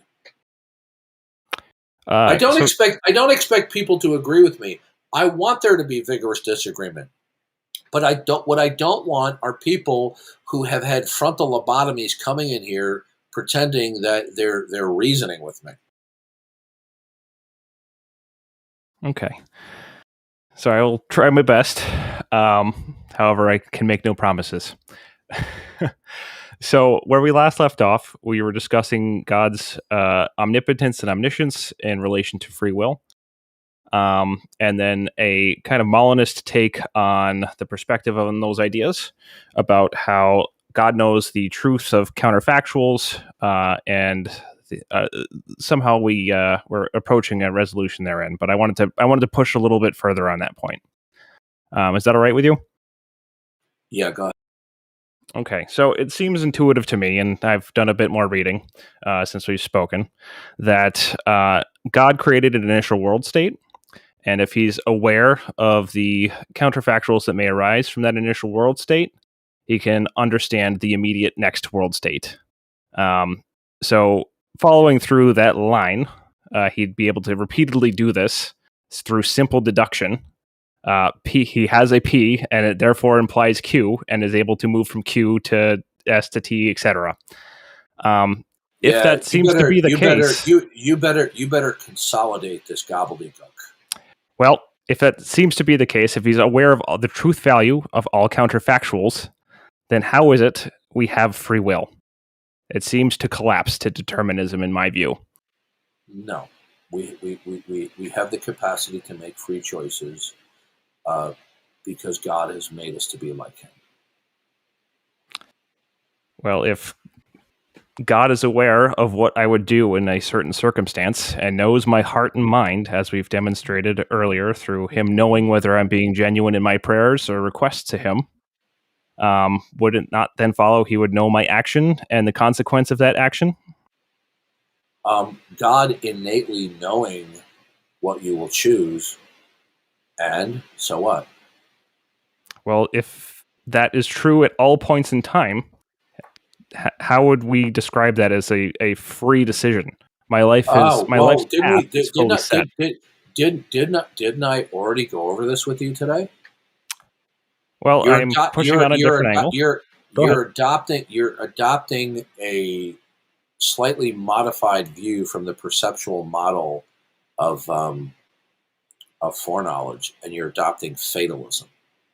God innately knowing what we will freely choose in any given situation, he incorporates that into his entire seamless plan, all right? And that he knows that I will freely to choose X, and he decides to incorporate that in plan is not fatalism. I will do it. Listen carefully. Go ahead. I'm going to quote William Lane Craig, who has 2 earned PhDs. Mm-hmm. He makes the statement, I will do X, but I will not necessarily do X. And there's a difference, okay? Right? God knows what I will do, but I will not necessarily do it. I will do it. And whatever I freely choose to do, God just simply knows it and incorporates it into his sovereign plan, okay? So I'm going to send you a book right now by William Lane Craig, which is similar to my view, okay? He advocates something called Molinism, which Calvinists would disagree with. But he goes over extensively the issue of the perceptual model of foreknowledge and the objection that people have who are advocating a type of fatalism, which you seem to be in line with. Understood. I was in our time apart. I was reading up on the criticisms of Molinism, and it seemed to follow my earlier reasoning. All right, I'm getting the book for you right now. Just give me a second. Okay. Thank you very much. Wrong folder.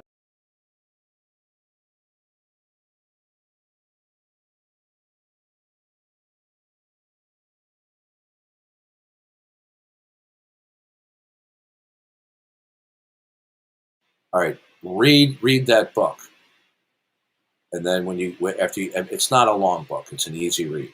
When you read it, get back to me. Well, it'll be quite difficult to do during this conversation, but understood. No, I don't mean right now. No, that God innately knowing what I will freely choose and which He sovereignly ordains to be seamlessly integrated with His overall redemptive plan of history is not fatalism. Okay, you're thinking that there's fatalism. Okay, fatalism would be because God knows it, then I will necessarily do it, as opposed to I will do it. Well, it seems to be a distinction without a difference, in my opinion. But perhaps I'm missing something. Then you are. For example, why is it that William Lane Craig says this is an error of modal logic? There's a difference between I will do something versus I necessarily will do it. So, for example, tomorrow I will do X, but it doesn't mean that after tomorrow comes and we have the knowledge of what I freely chose to do, I didn't necessarily do it. But Understood. I did do it. Okay, but so this is what I want you to do is I want you to look up, there are short YouTube videos where William Lane Craig explains this difference. Okay? Then after you watch the short video, go read the book. It's an error in modal logic when you say you will necessarily do X versus you will do X. Well, if God knows all counterfactuals, He would also know that the effect that a given environment and state of the world would have on my thoughts and feelings, right? No, this is irrelevant. The bottom line is read the book. Oh, okay. Okay. I promise I will read the book. Okay. Do you understand that if I will do X, that doesn't mean that I will necessarily do X. I understand that statement, but okay, listen to me. From the perspective of omnipotence. Listen to me. Go ahead. Suppose I write down on a piece of paper a proposition, okay, and I write your name, and I say, tomorrow you will either eat something for lunch or you will not eat something for lunch. So the proposition will either be true or false from our perspective tomorrow. Wait, right? So your proposition is what? Eat or not eat? Isn't that universally true? Either tomorrow you will eat something for lunch or you will not eat something for lunch. Right? Now, if I write down one of those propositions, you will eat something for lunch, right? Okay. And I put it in the paper. And then tomorrow, unbeknownst to you, because you didn't read the proposition, and you eat lunch tomorrow, right? After you eat lunch and you open up the envelope, you will then have the realization that the proposition had the value of true. Now, you determine the value of the proposition by experience, or what we call hindsight, okay? But God can simply innately know what the truth value is of the proposition. God, knowing the truth value of the proposition innately, because he's entirely self-conscious of the world that he creates and he ordains, okay, him innately knowing it doesn't necessitate that you do it. He can know it innately what you will freely choose that he permits to incorporate into his plan, and he can ordain that you will freely choose it. But him ordaining it doesn't mean that you will necessarily do it, but that you will do it. And that what you will do, what he innately knows to incorporate certain free choices in his plan, he knows the truth value of that. See, what you're confusing is how is it that God can innately know the truth value of a future tense proposition without looking into the future, or without his foreknowledge necessitating that you will do that? Well, I don't think that objection rises out of a state of incredulity. Read the book I sent you, The Only Wise God, because your objection is based upon fatalism. Well, given your reasoning here, it doesn't seem like he's looking into the future. It would seem to me he'd just be doing forward chaining, deductive logic. No. So he has an initial. Can I ask you a question? Can you ask you a question? Do you think God can change the future? God had in this statement, God has set a future. No, I said, do you? That's not an answer to my question. Do you believe God can change the future? In my interpretation, I would say yes. He could choose to shape the world how he sees fit. No. I said, can God change the future? No. The answer no, because it hasn't happened yet. Is that where we're going? No, because the future is an abstraction. Okay. God can ordain what comes to pass, but that's not the same thing as the future. The future is what is yet to come, and then it arrives. If P implies Q, and we ordain P, can God change the past? No, but he can change the present. Correct? He can permit that's right. God can determine the future. What sounds deterministic, right? No, you're not understanding. I'm not trying to be facetious. I'm genuinely trying to follow. You're being obtuse here. God can determine the future, but God cannot change the future because there's nothing to change. This is not a game of semantics. The future is an abstraction. Okay? Now, being that it's an abstraction, it doesn't mean that it's a figment of your imagination. It just means that it's not real yet. So there's no future for God to see. Okay? So God has to know the future by some other means. So it's just as incoherent to say God can change the future as it would be to say God can change the past. Because the past and the future are abstractions from the present.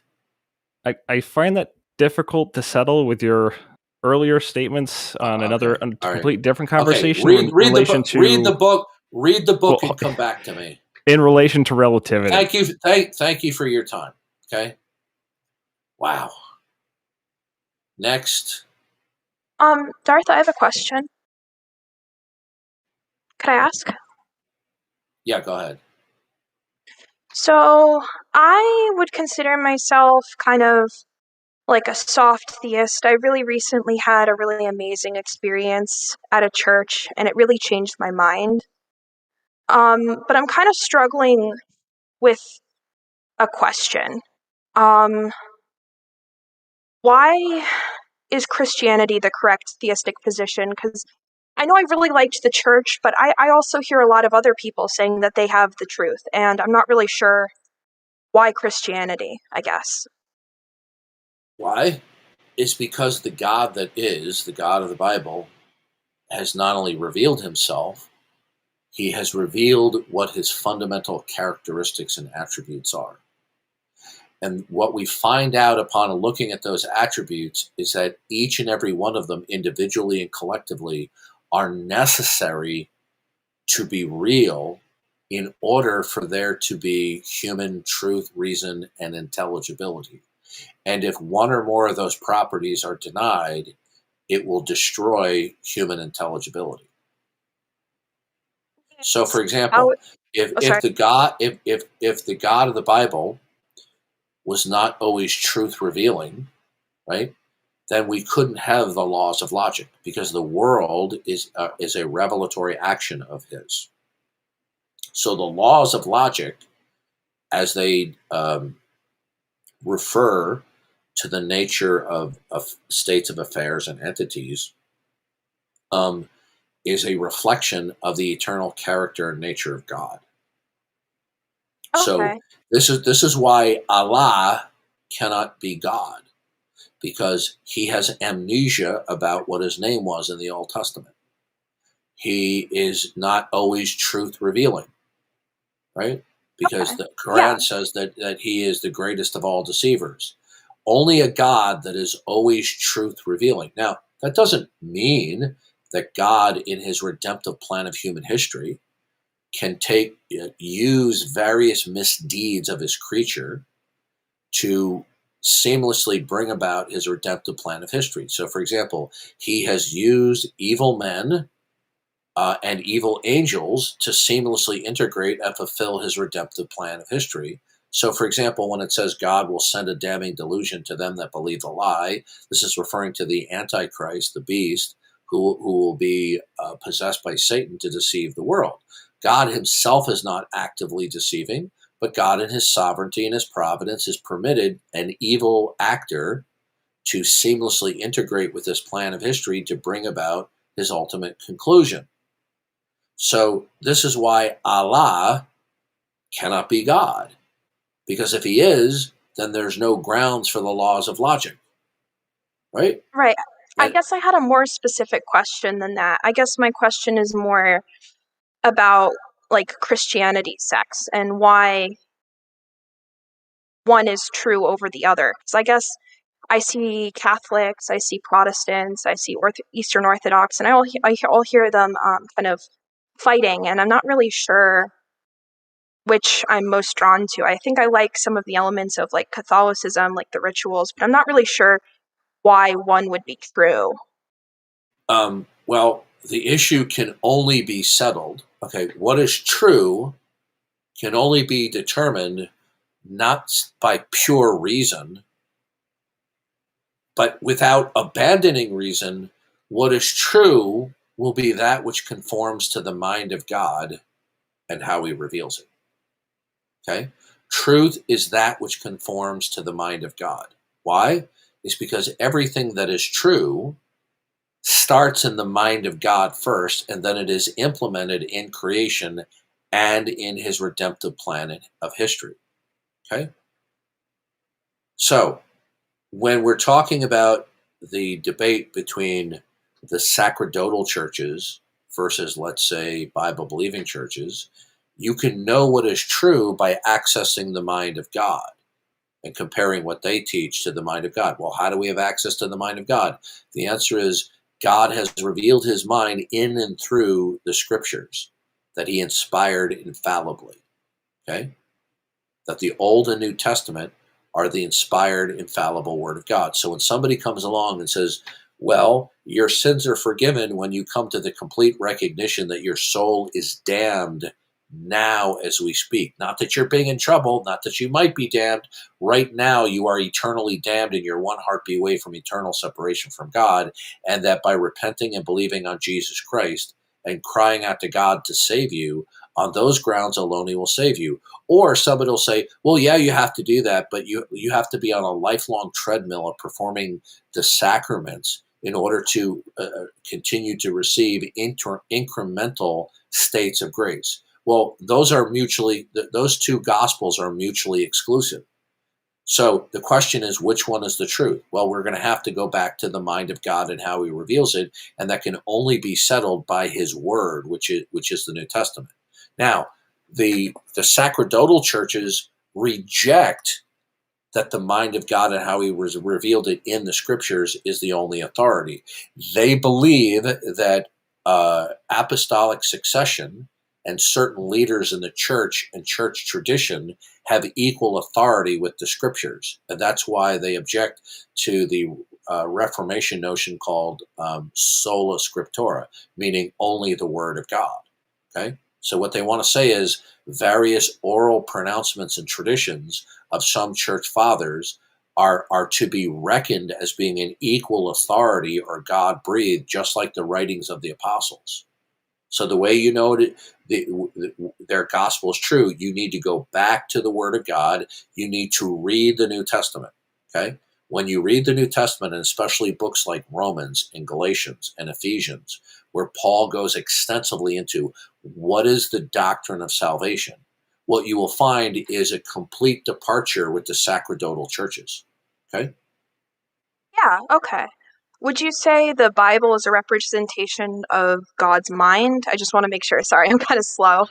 The Bible, and I'm giving you thumbnail sketches. If you want more reading material on this, I have a wealth of PDF resources that I can share with you, both easy and more complicated to read.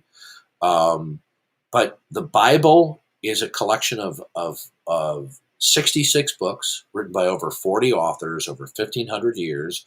Each of the men who wrote or composited these works were guided by God's Spirit to write down the words without error. The Apostle Peter says, the holy men of God spoke as they were moved by the Spirit. Paul says, all scripture, all graphe, is God-breathed, God-spirated. Okay? So Yeah, that the Bible is of a dual authorship.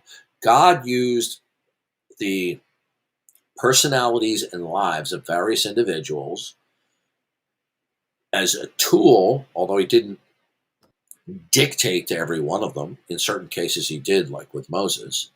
But God used their minds and their lives to pen an infallible, inerrant message to humanity. Hey, Darth, I just wanted to ask Wait. one. Oh, sorry.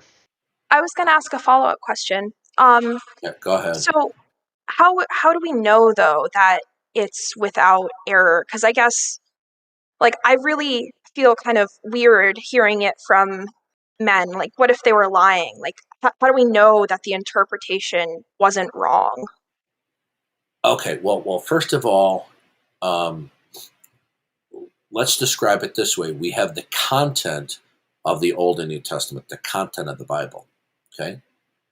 The Bible maintains for itself, once you start studying biblical theology and the doctrine of inspiration, that it is the product of the spiration of God, that it is God-breathed. Now, either God himself is always truth-revealing or not.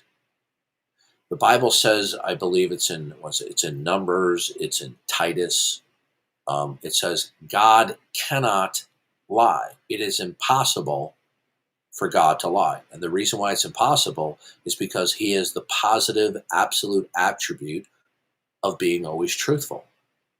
And that means that all that he reveals is truth revealing. And that includes his creation. So so everything in the creation follows the laws of logic, that there can't be any true contradictions.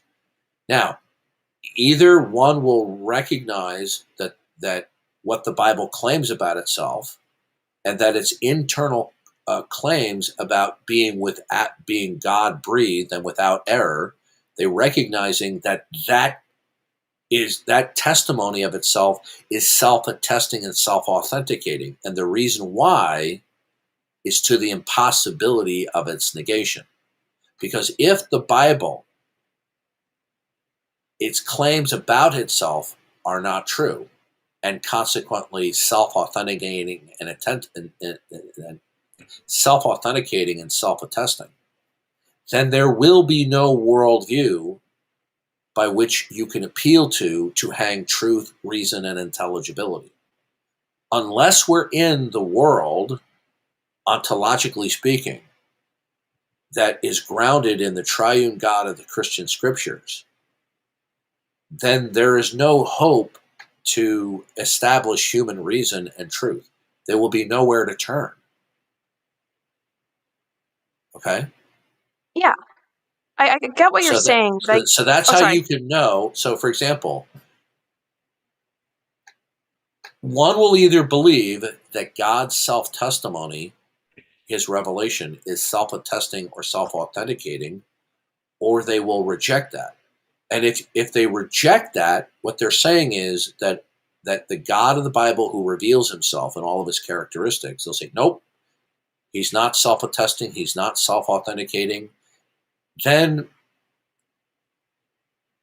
they're either going to reject the notion that any final authority is self-authenticating, thereby destroying their ability to make any truth claims whatsoever and to apprehend truth and apprehend intelligibility for facts. Or they're going to have to say that some other ultimate authority is self-attesting. And what would that be? So if the Bible as a complete worldview, okay, the Bible is a complete worldview, but it also has a self-testimony about itself, and God reveals himself not only existing, but he explained to us what his basic attributes are. He doesn't hide those, okay? And what we find out is those attributes are necessary and without which there couldn't be human intelligibility. So if somebody rejects God's self-disclosure of himself through creation, through every fact reveals God, and if they reject that God has revealed himself to various individuals through the course of human history, and he has done so providentially and sovereignly without error, if they reject that, they are then rejecting the Christian worldview.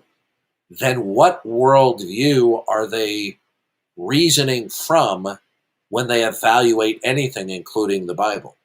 What would be their metaphysical basis to say anything? Now, I said to one PhD atheist, he says, we don't need God. We don't need to appeal to supernatural woo-woo. I mean, this is what he actually said. And he says, we can explain everything through the laws of nature. So I said, okay, Dr. So-and-so, what is it that's fundamental and absolute that dictates each instance of what is, can be, and cannot be? Since it's not God in your view, what is it? And he goes, I don't know. Why does it even matter? Well, because if there is nothing that is identifiable or defensible as to what is fundamental and ultimate that institutes and secures of what is, can be, and cannot be, then there's no truth for anything. There's no intelligibility for anything. Anything goes. Nobody can object to anything. Sorry, I didn't mean to interrupt. I get what you're saying. If God hasn't revealed himself, then there's no metaphysical basis for human reason whatsoever. I guess because there's no identifiable metaphysical basis to say what is or can be or cannot be. I hear where you're coming from. I guess I just have a few questions because this has really been eating me up. A while back, you said something that is self-attesting is a justifier for that, and I just don't really get how that works. Wouldn't that be circular? Like I'm just not sure if I buy into that. I guess I'm not comfortable with that. I guess. Okay, well, if you're uncomfortable, is it irrational to accept that the God of the Bible justifies himself? And if you want to object that on the grounds of circularity, then how would anything be justified ultimately? No, First of all, there's a difference between circular reason and a circular argument. Are you aware of that? Yeah. I guess my concern is more with persuasion. Hold on a second. Hold on. Well, the issue, providing an objective case for the God of the Bible is not the same thing as persuasion. I'm not saying it's a formal fallacy. I'm just saying that I'm not sure how convincing it is. If somebody, for someone like myself. if somebody wants to say that as an indictment that it's circular, that an appeal to God's self-disclosure is circular, okay, as a defeater, then they're destroying all hope of having reasoning about anything. Okay, this charge of circularity is borderline sophistry. Okay, for example, people use circular reasoning all the time. Okay, and they don't object to it. What people generally object to are circular arguments. Okay. Now, what if I said to you, if the God of the Bible exists, he would then manifest himself in some way to make us to know that he exists. Premise 2, that manifestation has occurred, therefore God exists. That's not a circular argument. Okay? Now, if you say to me, how do we know anything at all? And I say, by God's creative revelatory actions. That's how anything is known. I guess I have another all right, hold on a second. Okay. In biblical theology, there's a term called the Principium Ascendia and the Principium Cognoscentia. God is the Principium Ascendia. He is the ground of all being, all right? There is nothing that exists that is not God that does not depend and derive upon him. The Principium Ascendia. Now, there's another term, the Principium Cognoscentia. I'm botching the pronunciation because I'm tired. It's a term, theological terms mean that God is the ultimate and the fundamental and foundational source of all knowledge. That is the mind of God, right? So if the mind of God is the basis of all knowledge, knowing things, then the only way that we can know things is by some revelatory action of God. Now, if somebody says, well, how do you know that? We say, because it ultimately comes back to the revelatory action of God, that God makes it. Say, well, that's circular. Well, if they're going to object to that, then they have now destroyed their ability to know anything. I don't mean to interrupt, but the argument you gave a minute ago affirms the consequent. I know a little bit about logic. No, it doesn't. You write it out in formal form, and if I said to you, if the God of the Bible, okay, listen to me. If the God of the Bible, please, would you stop? Would you stop interrupting me? Okay. Now, I just want to. I want it written out. If the God of the Bible, well, why don't you take notes? If the God of the Bible, okay, if the God of the Bible exists, then he will manifest himself in some way. Okay, right? If the God of the Bible exists, then he will manifest himself in some way. There'll be a manifestation of himself. Okay, we will see something by which we can know that God exists. Then I can go to premise 2. Do you have an objection to that first premise? I'm not like trying to debate you here. I'm just trying to understand my world better. Son. Listen to me. If you're borderline trolling now, okay? No. Yes, you are. I'm not. I'm trying to understand this better. Okay. Good. I'm giving you a premise. If the God of the Bible exists, then he will, through his revelatory actions in some way, manifest that he exists. Okay? Right? There will be a manifestation by which we can conclude that he exists. Then I could go to premise 2. That manifestation is true. Okay? I could just simply say that there's a manifestation that indicates God. Okay? And then I could say, therefore God exists. That's a completely valid and sound argument. Okay? Okay. So let me look at this for a second. I'm not. So let me the ask. best Let at me this. ask. Let me ask you this question. Okay. Let me ask you this question. If God exists, okay, in the case that I shouldn't say that as Christian, in the case that I God believe exists, God exists. What is the only way by which we can come to know that God exists? The I just only wanted way. to finish the argument here because Okay. I think this is really interesting. Have a nice day. Okay. Yeah. Next. What they want to do is they want to play this little game that not even an omnipotent, omniscient, always truthful God can make us to know he exists. They want to come up with this sophistism. Well, that's circular, okay, and therefore it's circular. Therefore, it's objectionable. It's affirming the consequent. So, no, it's not. Hey, If I say Darth to you, if God exists, then there will be a certain manifestation by which we can conclude that God exists. Hey, Darth Premise two, that manifestation exists. Therefore, God exists. Yeah, Okay? so That's P it. implies That's Q, completely Q, that is therefore it. That P, is a affirming the completely consequent. sound and valid line of reasoning. Okay? Hey, Darth Dawkins. You should go back to the conservative Discord channel.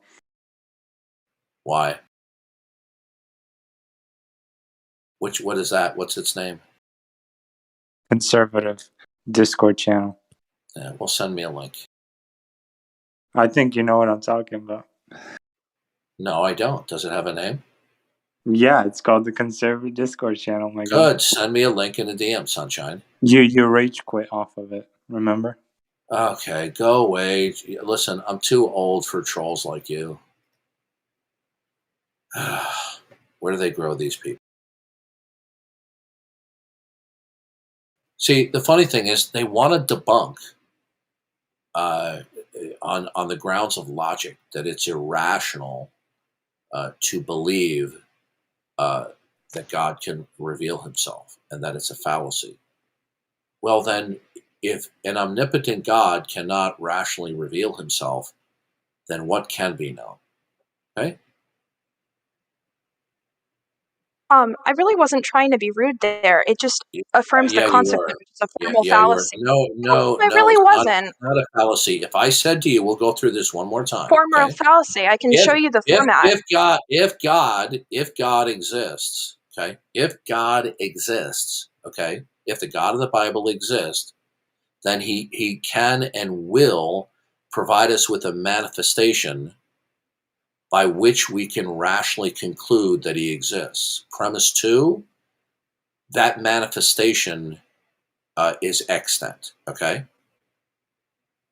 Therefore, God exists. That is a completely valid and sound line of reasoning. Okay? If God exists, then we will encounter X. We encounter X, therefore God exists. That's valid and sound.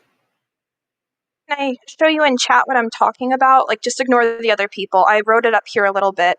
So do you see what I'm saying? That's the affirming the consequent, like formal logic written out. Yeah, That's your syllogism. I've read it before. I've read it before. Okay.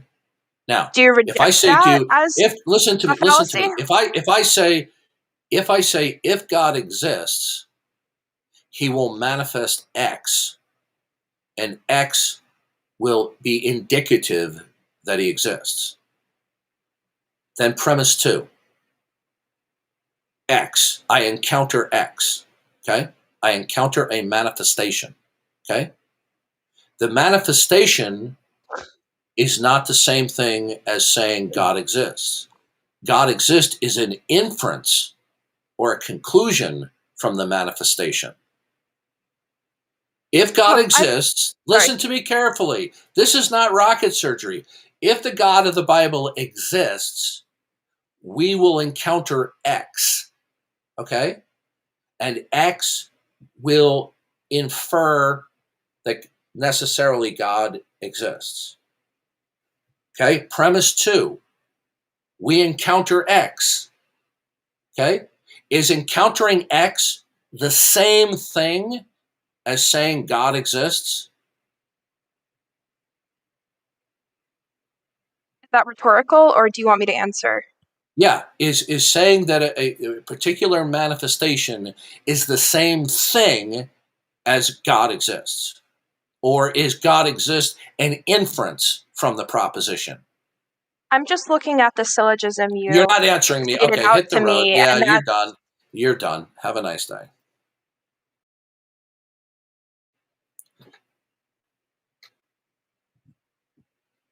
There's what I've been over this over and over again. If God exists, he will manifest himself in a certain way. X. Okay? X is not the same thing as saying God is. It's just simply saying it's a manifestation. Now, the manifestation may entail God's existence, but it is not the same thing as saying it's the existence of God. It simply entails. Okay, it's that simple. So, for example, if I say if P, then Q. Okay. Now, I could say that P is a manifestation that could only be if God existed. So we would have a necessary entailment from P. Okay, Q would be a necessary entailment, right? So then if I said, if God exists, okay, then P. Premise 2, P, therefore Q. Okay? There's nothing invalid about that.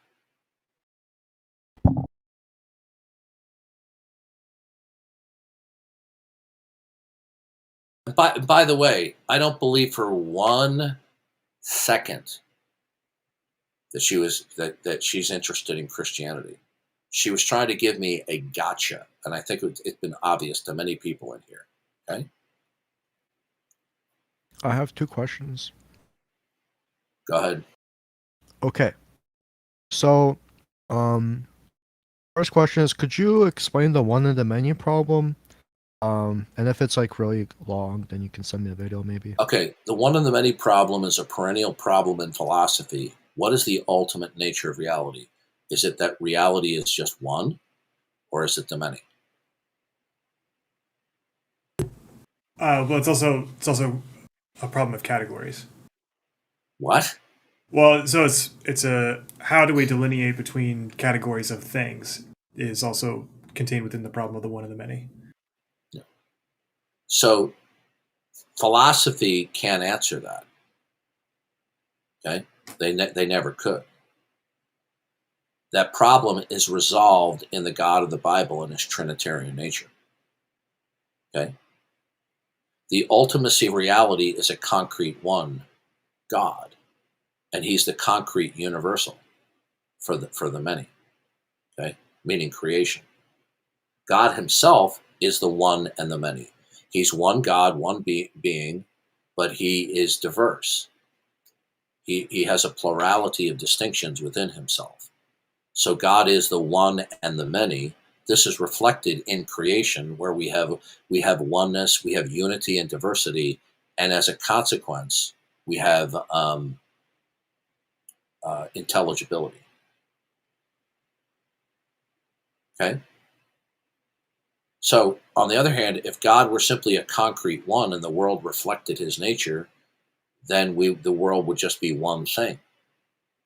Okay. So, does the creation reflect God being simply a concrete one, but without diversity? Or does the creation just reflect diversity without unity? Or does the creation reflect that God is both unified and diverse? So the doctrine of the Trinity solves the one and the many problem.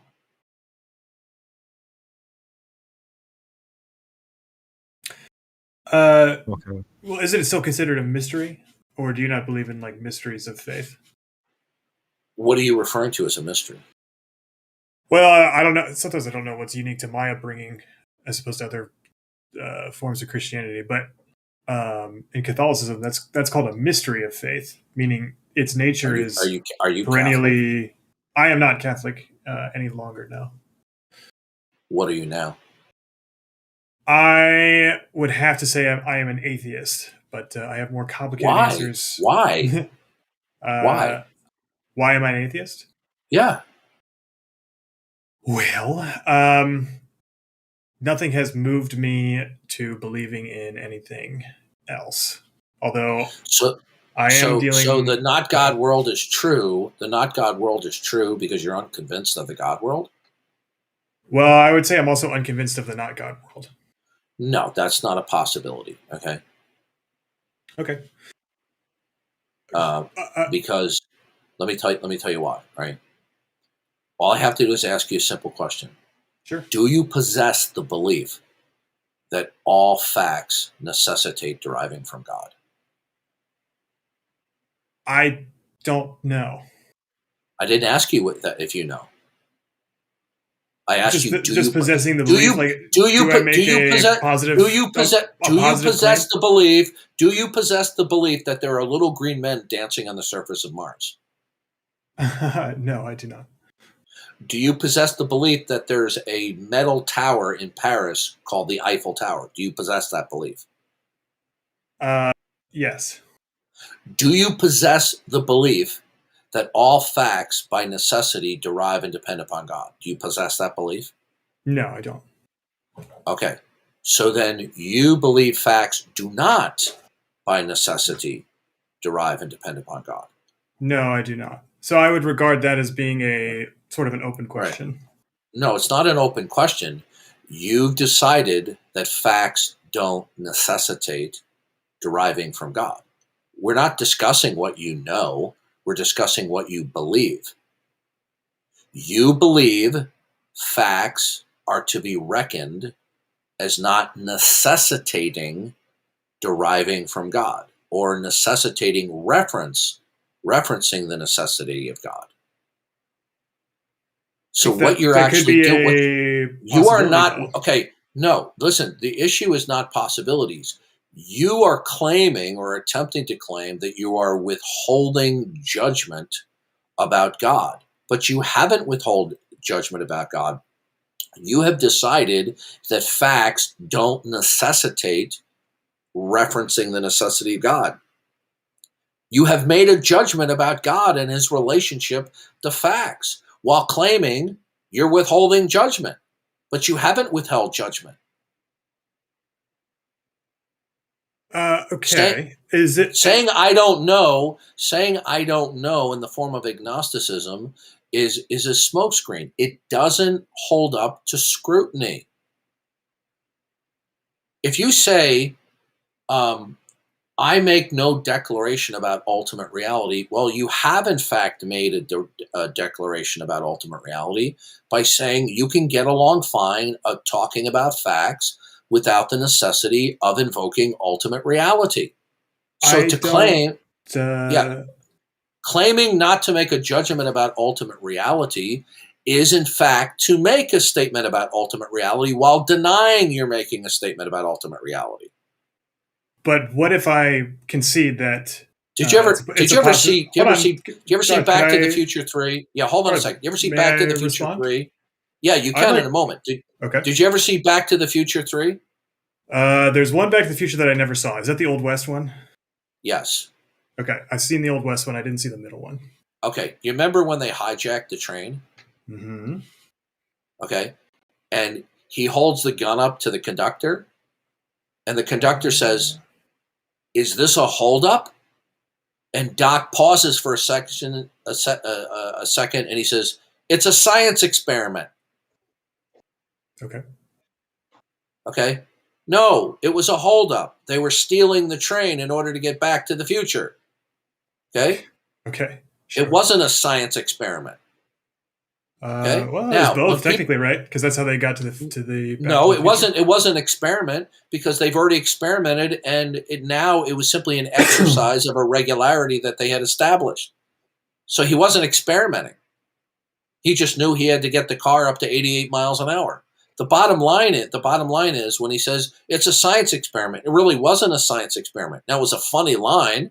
Now, the point is this, is when people deny God, they don't want to admit it. They want to insulate themselves from having to defend their God denialism. So they hide behind an invisible garment of claiming, oh, well, I'm withholding judgment. But when I ask you, do you believe that facts necessitate deriving from God? You say, no, I don't believe that. You've made a judgment about God, that God's not necessary to invoke vis-a-vis the relationship with facts.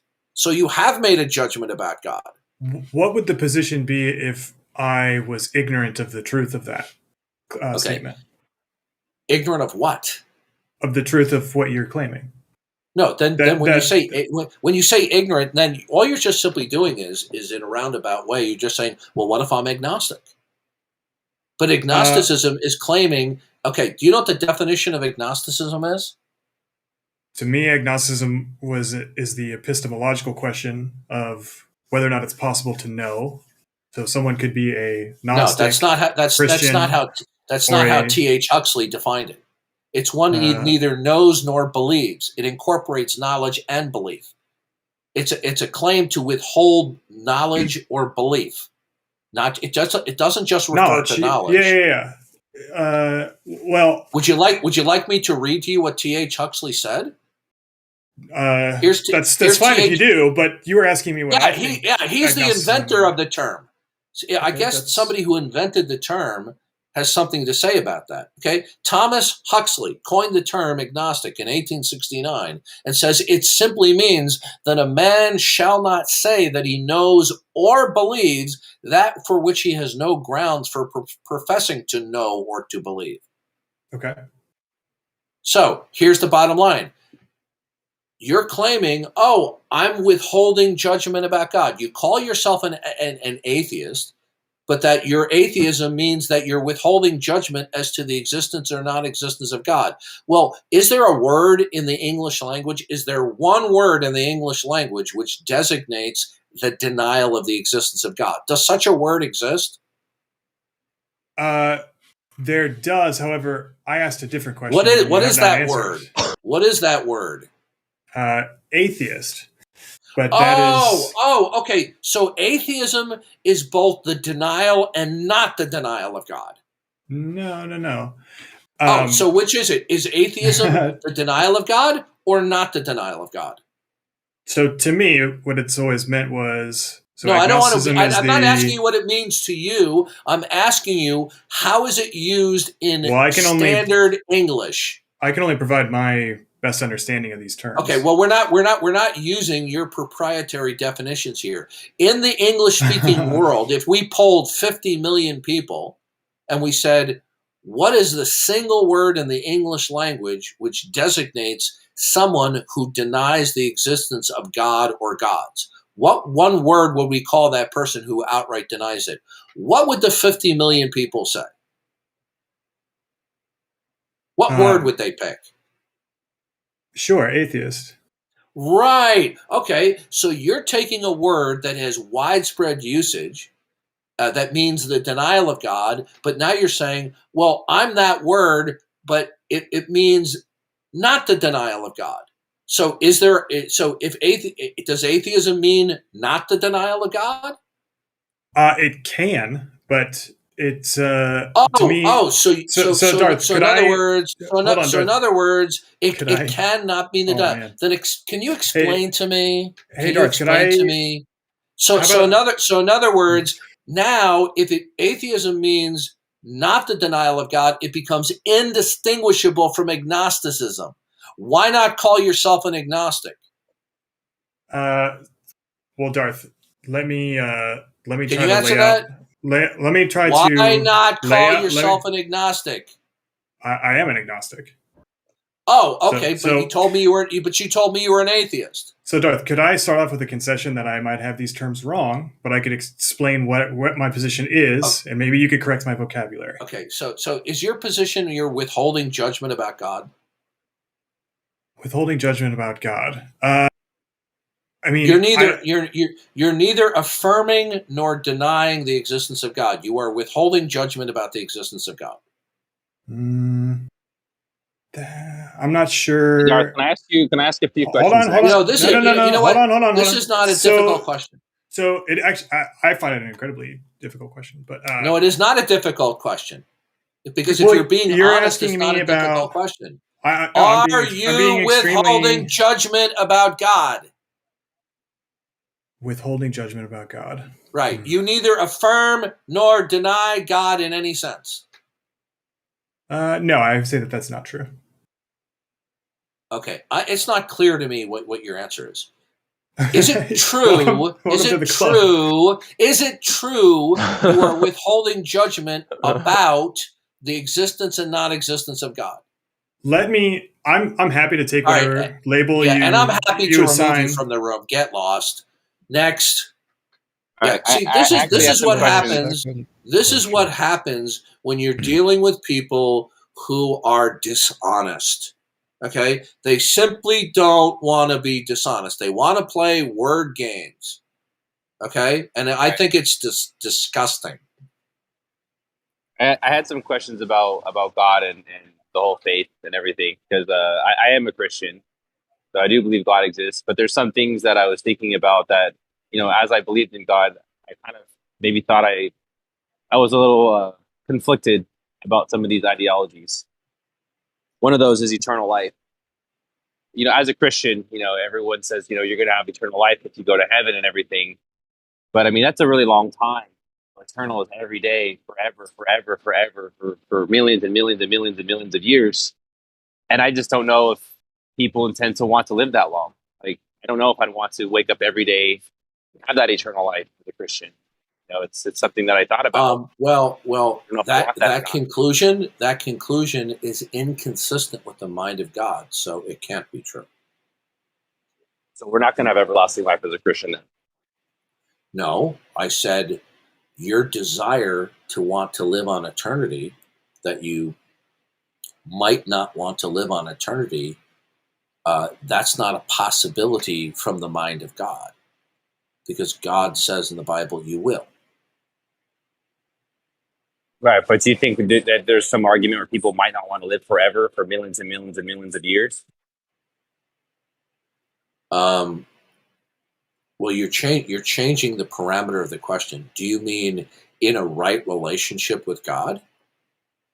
Well, I'm just saying in some other sense. I'm saying after we died and we go to heaven. Therefore, after we died and we go to heaven, we have. Are you not familiar with the passage that says the eye has not seen nor the ear heard the things that the Lord has prepared for those who love Him? There will never be a time when we are unsatisfied. Ever. I mean, what a shallow view of God that you have. It's not shallow. Of course it is, because it's shallow because the Scripture says otherwise, and I'm being generous. It says the eye has not seen, neither the ear heard what God has prepared for us. It is above and beyond anything that we could possibly imagine. Okay? Do you actually think that an omniscient, the God of the Bible, is going to create a world where someday we're going to get bored because we're bored here during our earthly tour of life? Really? I mean, I don't know. I don't know what the kingdom of heaven exists, but I would say millions of years. How long have you been a Christian? I grew up as a Christian, and then after that, I actually kind of lost the faith for a few years, and then I kind of became like a reborn Christian again because just life consequences, life experiences. When did you come to the wagon? When did you come to the realization that you're eternally damned? I wouldn't say eternally damned, but okay, then you're not. Then you're not a Christian. Okay, the only way that you can become a Christian is through what the Bible calls repentance. It comes from the Greek word metanoia. It means that you have a radical change of mind about God. And the only thing that you can change about God is that you are a sinner in the hands of a completely and an entirely righteous and holy and just God, which means you are guilty, and when you die, you will be eternally separated from God. Now, the only way to be cured of rabies is to recognize that you have rabies. Okay? If you refuse to acknowledge you have rabies, you will die from rabies, right? Right? Right. Okay. So we have spiritual rabies. It's called sin. For all have sinned and fall short of the glory of God. There is none righteous, no, not one. Okay? The Bible teaches that we are all sinners in the hands of God. We're all under his wrath and condemnation until and if we enter into his grace, which is through the blood of Jesus Christ, his death, burial, and resurrection. But God will only graciously grant us forgiveness if we have repented, recognizing our doom, our state of damnation. We're under the wrath of God, and you're one heartbeat away from eternal damnation. Unless you believe that you are one heartbeat away from eternal damnation, then you cannot believe on Jesus Christ as your Savior. You must believe that you are on the precipice of spending all eternity separated from God in the lake of fire. If you don't come to that belief of your utter condemnation and you are under the wrath of God, but it is only the common grace of God that temporarily presents you. If you don't come to this realization, then you cannot believe on Jesus Christ as your Savior. That's why Jesus said you must be born again. Okay. I did have Okay? another question, if Sure, I can. go ahead. Do you have a Bible? A lot of, not with me, no. Okay, I want you yeah. in either tonight or tomorrow. I want you to read the Gospel of John and the first 5 books of Romans, and then get back to me. Okay. So a lot of the times when I'm online or when I'm looking at stuff, I think some things are very humorous. I think we can all agree we watch movies, we watch stuff, and we think it's funny. But as I watch this stuff, I'm thinking to myself, would God think this is funny? I don't know, and sometimes I'm very skeptical and trying to figure out what humor is accepted to God. Like, what's funny to God? Like, what's funny as a Christian? Like, what am I allowed to laugh at? You understand? Because I think a lot of the humor I have is very. I don't think it would fit in heaven at all. Like prank calls, Howard Stern show, stuff like that. I'm just like, I don't think this would fit with God at all. So like, I don't know what to do at that point because I don't know what's funny to God or humorous to God. Well, the only way to come to the mind of God is to encounter how he has revealed it, and that is by studying the Bible, the Word of God. Otherwise, unless God reveals his mind, you're not going to know the mind of God. Okay? So God has revealed himself in natural revelation. He's revealed himself in and through our own consciousness, and that he's put his basic laws on our heart, that we know them. Even little children know this, right? And we can know the mind of God by reading and studying the word that he inspired. Okay? Apart from that, you're not going to be able to know the mind of God. I like prayer. Well, prayer is when we commune with God, but it's not a path of special revelation. Okay?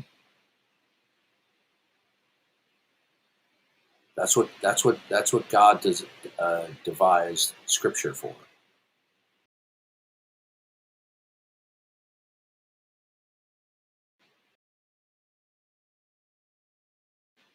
Okay, yeah, that was just something that I thought about. That was really, I don't know. I So just get to see the getting back outside to of the things other guy, sometimes, and we see this day in and day out, where the unbelievers, when I ask them this same question over and over again, it's dodge, dodge, dodge.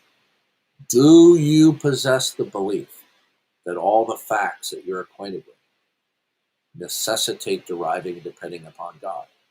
And so many of them, I don't know. Don't ask. I didn't ask if you know.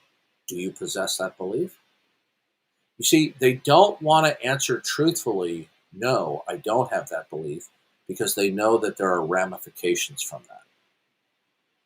Okay? That's why they hide behind, oh, I'm an agnostic. Oh, I'm an atheist. Oh, but I'm an atheist, but I don't deny God. So you're claiming to withhold judgment from God. Oh, yeah, that's right. Good. Have you made a decision to formulate a belief? And that belief constitutes that you don't believe that facts necessitate referencing the necessity of God? Well, guess what? That's forming a judgment about God. You're not withholding judgment.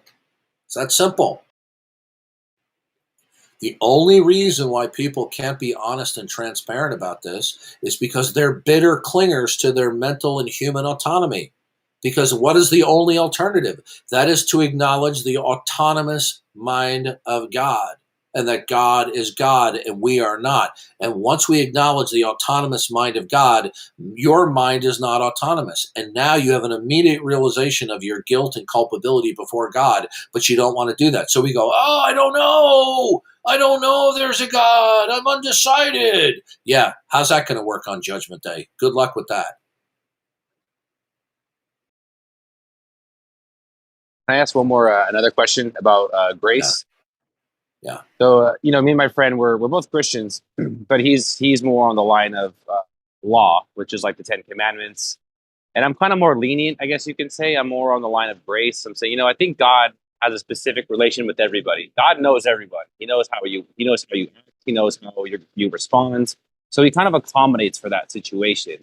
Whereas people with law saying, no, every single person must abide by the same exact standards, no matter of personality, no matter ego or whatever. Stop. And Go back 3 sentences.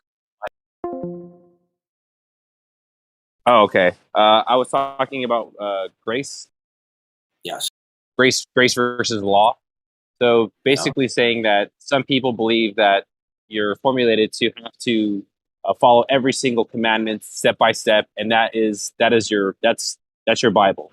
Whereas people who believe in grace saying, you know what, I think God has a special relationship with everyone, and I think God knows everyone particularly because some things might be harder for other individuals. It might be easier just God based doesn't off have a special personality. relationship. God doesn't have a special relationship with anyone. Some people are God's children, and some people are children of the devil. Okay, that's what the Bible teaches. Jesus said about the religious leaders of his day, "You are of your father, the devil, and you do his works." Only people who have been born again through repentance, recognizing they're under the wrath of God, and turn to him in absolute despair and desperation that they're headed on the fast train, that they're one heartbeat away from eternal damnation, and have pleaded with God and turned to him as Savior, which will, by virtue of Jesus Christ's death, burial, and resurrection, these are the only people who have a special relationship with God. Everyone else are creatures of God, but they're not children of God. The Bible makes it very clear. To those who believed in his name, he gave the right to become children of God. Okay?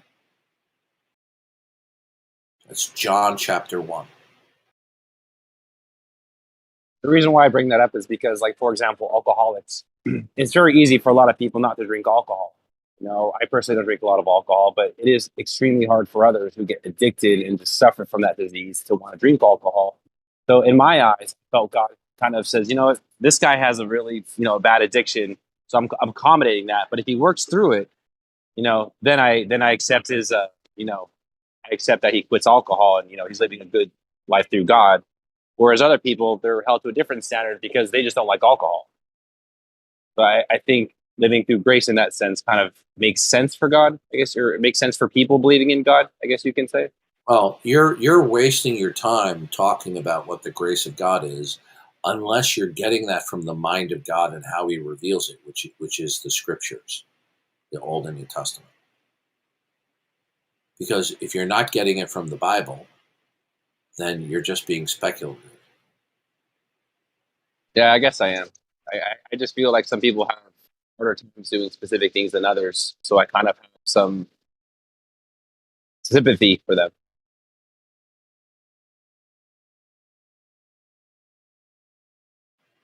Well, The bottom line is the only people that are children of God are those who've been born again by faith in Jesus Christ. That's it. And everyone else is on their path to eternal damnation. And autonomous man does not like that. They hate the gospel. The Bible says the preaching of the cross is foolishness to them that are perishing. It's foolishness. But for those of us who believe, it is the power of God to save. I have one last question, if I there's going to be a lot of people that are going to be for a rude awakening, but it's something that they're never going to be take back. Just think of Christopher Hitchens. It's too late for him. And it's going to happen soon for Richard Dawkins, but it's also going to happen to religious people as well. Because unless we repent and turn to Jesus Christ and acknowledge our doom and our damnation, then we cannot believe on him. Even religious people are going to hell. I have one more question, if I can. If anyone wants to ask, they can. But I have one more question. So me and my other friend, I travel a lot and I see other countries and cultures and stuff like that. And they have their own religion, and especially in Asia, they have many people here are Buddhists. And when I go back to America, my friends just say, well, every single one of those people are going to hell. Everyone's going to hell. And these people, especially in Asia, they go to the temple, they pray, they're very religious towards their God. And to me, I just find it very hard that these people are considered evil because they don't believe in God, but I just don't see it. Like these people, they're very religious and good. Very good people. You're good. Well, here's the problem. Okay. Either you are going to determine the truth by that which conforms to the mind of God, or truth for you is going to be by virtue of an inductive process. But here's the problem. You're not omniscient. So how are you going to determine anything that you believe is true? You see, you've already made a determination that they're good people. Therefore, they're not going to hell. I find that hard to believe. Well, that's not what God says in the Bible. So now what you're doing is you're making your mind and your reason what you think is reasonable. Okay? What you think is reasonable is the truth, as opposed to the truth is what conforms to the mind of God. Okay? So now you're claiming to be God. How you reason about things is how things are. Really? But you're not omniscient, are you? I understand what you're saying. Things are not always what they seem. Okay? So, for example, all observations are inherently theory laden. The sense datum that we have, that we put through an interpretive process, is filtered through your web of beliefs, your interconnected and interrelated beliefs. So the point is, you're making certain determinations about these people because you have a set of prior held beliefs. But how did you secure that those beliefs were true? Okay? Unless we're on the receiving end of an omniscient, omnipotent, always truth-revealing God who reveals to us, directly or indirectly, his mind, then you and I are in a hopeless condition in coming to the truth about anything. So I have a question. Can I ask a question? Yeah, I'm done. Thanks. So my question, I think, is okay. Some people, such as myself, would argue you come to a realization of what is true based off of your senses and logic and mathematics. Would you disagree with that belief? Yes. Okay, so then my question would be: so we can't trust our own senses? Then how do we know anything is real? That's not my position. Okay, then what is your position? My position is the ultimate ontological grounding for truth and reason is the mind of God and how he has revealed it, either indirectly or directly. Okay? Now, either human reason can arrive at truth existing non-derivatively and non-dependently upon the mind of God, or human reason must be derivative and commensurate with the mind of God. So which is it? I'm not talking about reason. I'm talking about, like, how do I know that I'm sitting on a chair right now? I can use my senses. I can feel it. I can see Why? it. Because God in His creation has made man in His image, and He has given you certain foundational ways of thinking that you can't think otherwise. Okay? And usually when people start to think opposite of the foundational way God makes us to think, foundational ways that is, we generally Yeah. consider that those people are insane. So if there's no way of observing what is beyond our own understanding and our own senses, then our senses is our reality in which we live. Either you are going to believe that your immediate self-consciousness and your sense perception of basic things around you are creaturely, that God has made you to think in these fundamental ways, or you will think that your fundamental ways of thinking are just pure happenstance. There's no other option. It's a true dichotomy.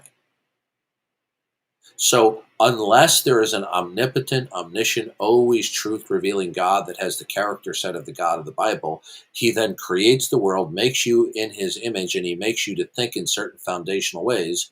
If you do not accept that aspect of the Christian worldview, then you are doomed to absurdity and unintelligibility, because then there will be no background information to ground anything.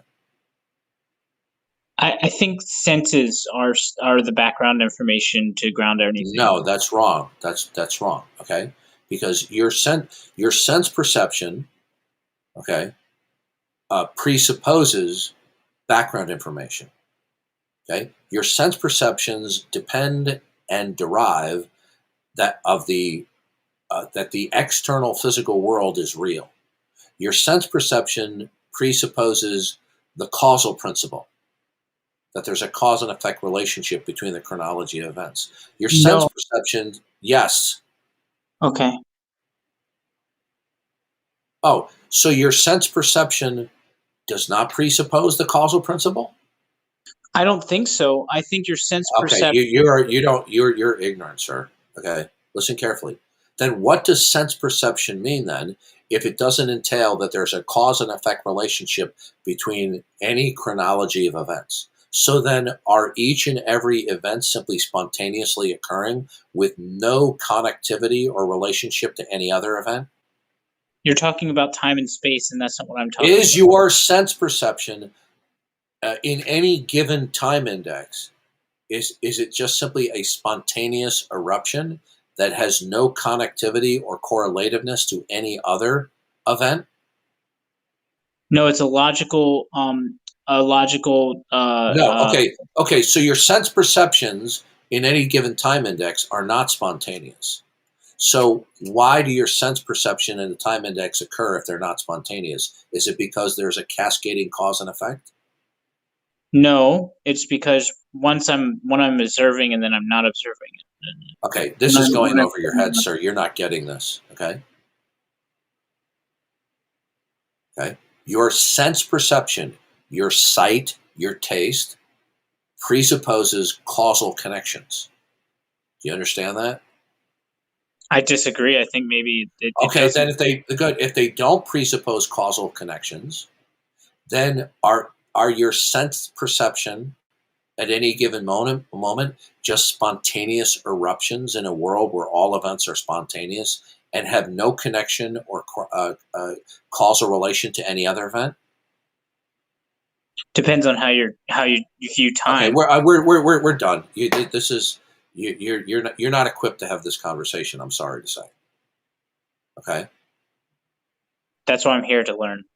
Well, I'm trying to explain to you that sense perception presupposes the causal principle.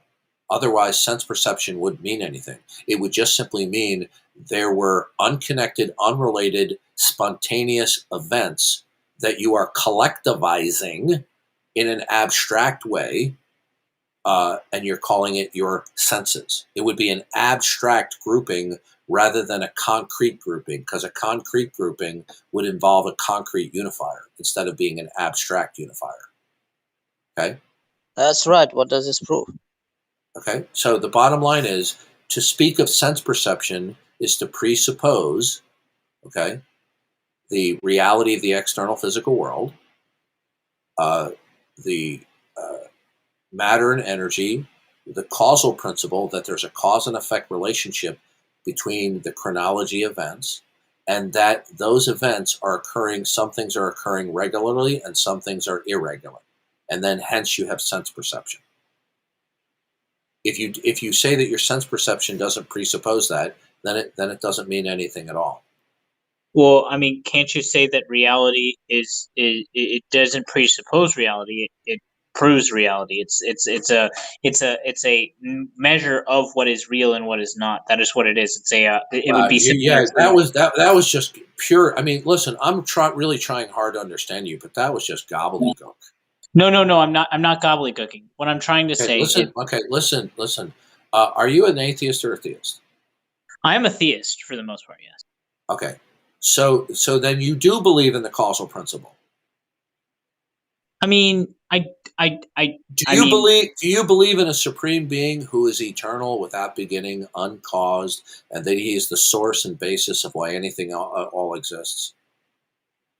Without cause, I disagree that it's without cause.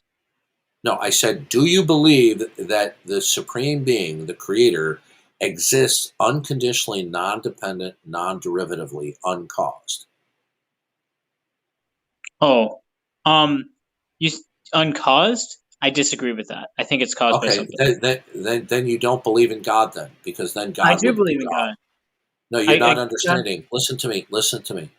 Either you are going to define God as absolute within himself. He's self-contained, meaning that he's unconditionally non-dependent, non-derivative, or the God that you speak of will be derivative and derivational and not self-contained. Which of those definitions do you hold for God? Well, let me explain what I believe that God is. I believe God is an energy. Listen to me. Focus. This is the biggest problem I have with talking with people on Discord.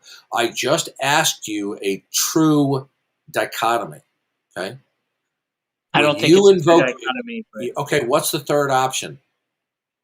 I was going to explain that. So I believe God is. There isn't one. There isn't one. So you're wasting my time. Listen carefully. Either God is self-contained or not. That's a true dichotomy. You understand? Yeah. Okay. Is that a true dichotomy? Can God be contained within individuals? You're not. Wow. Listen to me. Do you understand? I've explained what I mean by self-contained, meaning self-contained means that God is a necessary being who does not come into existence. He's not derived or depends upon anything that is not himself. That's what it means to be self-contained. Either you will believe that God is self-contained, as I have just described and defined, or you will not believe that. So which do you believe? So either I believe that he's self-contained, in which he is not derivative or is not represented in other individuals, as like it's an energy force that spreads between people. I didn't say that, sir. Stop putting words in my mouth. Either you believe that God is self-contained, meaning he's absolute within himself, non-derivative, non-dependent, or not. So which do you believe? I think he's dependent. Okay, then we're not talking about God, sir. We're now talking about a creature that is subject to one or more parameters like everything else is. So we're not, when we're using the word God, we're talking about two different things. Okay? Okay. Right? If you say so. Look, imagine a man who has a $500,000 Ferrari.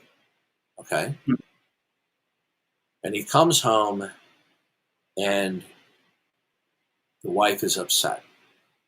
Okay. And he says, "What's the matter?" And she said, "Your son destroyed your Ferrari."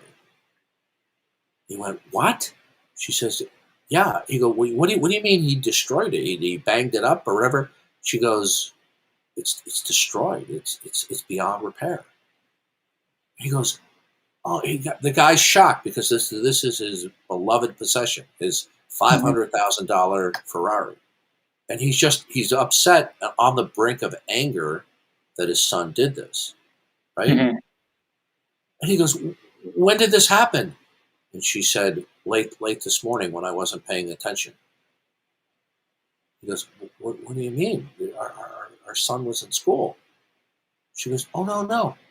I'm talking about Johnny, the toddler."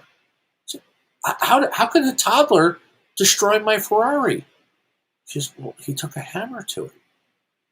Because how does a toddler destroy a Ferrari beyond repair? And the wife goes, oh. She goes, "I'm talking about your replica of your Ferrari that's in your office." Okay? She said, "Your son destroyed your Ferrari." She was referring to the replica Ferrari in the office, not the actual Ferrari that was in the garage that the high school student that he thought took it. So Okay. they weren't talking about the same Ferrari. We're not talking about the same God here. When we're talking about God, we're not talking about some entity that is the final boss of the universe that's unimaginably powerful and is going to get you if you don't love him. We're talking God is the supreme being, the creator who is self-contained, right? Mm-hmm. And everything else derives and depends upon that. Now, you don't have to believe that exists in one sense. But when we use the word God, that's what we're talking about. Otherwise, we're not talking about the same thing. So, do you believe in God as defined as self-contained and eternal and the creator? Can I tell you what I actually believe? I'm waiting for an answer. I believe that he's the creator. Yes. You say self-contained. Yeah. Well, to an extent, not quite. Then, if he's creator, then by default he's self-contained. Okay. I mean, not necessarily. Creator refers to no necessarily, because then he's not the creator of everything. He is the creator of everything. So good. Then that means that if imagine. he is the creator, listen, if he is the creator of everything that is not himself, then by definition he's self-contained. It necessarily follows. Okay. Okay? Do you believe in God as creator being self-contained, eternal, unconditionally non-dependent, and everything that is not God depends and derives upon him? You say non-dependent. That can you define what that means? Maybe I'm disagreeing, or maybe I don't understand. It non-dependent means he doesn't depend upon his existence upon anything else. It means he doesn't come into existence and remain in existence by virtue of anything else. He's absolute within himself. He's self-contained. Oh. Then if you're going to say that particular do word, you believe in God as I have defined it? No. Good. Then you're an atheist. Then you are an atheist in the sense that there is not an eternal, ultimate creator God. You might believe in some. You might believe in some persona out there, creature that has powers that you call God. Not but a you are creature. an atheist. Then you are a creature. No, a creature is something that is subject to one or more parameters that are not itself. Okay? So, either you are creator or you are a creature, which means you're a creature if you're not the creator. If you're the creator, then you're not a creature. Okay? So you might believe in some entities that you call gods, or you may believe in one entity that you call God. But if what you call God is not ultimate, is not absolute, self-contained, unconditionally non-dependent, and derivative, then you're not talking about God. And you would be an atheist that there is no supreme being or creator. So if God has a plan, right, and he's So dependent do upon you others. understand that you're offering a version of atheism?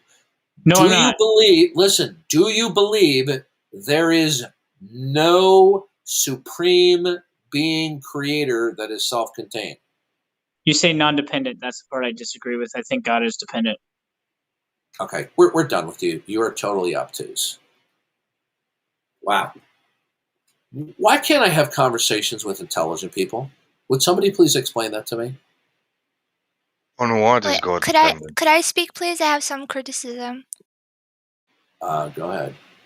All right. So my first criticism is that well, first of all, I'm a big fan, but my first criticism is that Are I you feel a like member you of the don't. Darth Dawkins? Are you a member of the Darth Dawkins fan club? No, I'm actually not. Well, Because then I you're not looked you that big. up, and all I can see is negative Then you're stuff. I not. couldn't find you a Then you're not that big of a fan. Then, are you? Well, I just recently discovered you, so. I'm teasing. I'm teasing you. All right.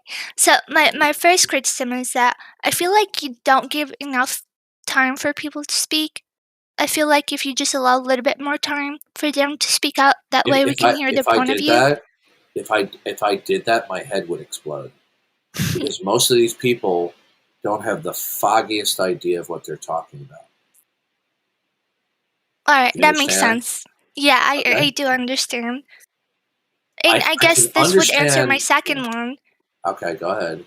My second one, it seems like you're very like not the word defensive. I don't know another word. It feels like you're not being more like welcoming. And I'm assuming it's because you spoke with so many people that you reach a point where you don't want to be welcoming to people.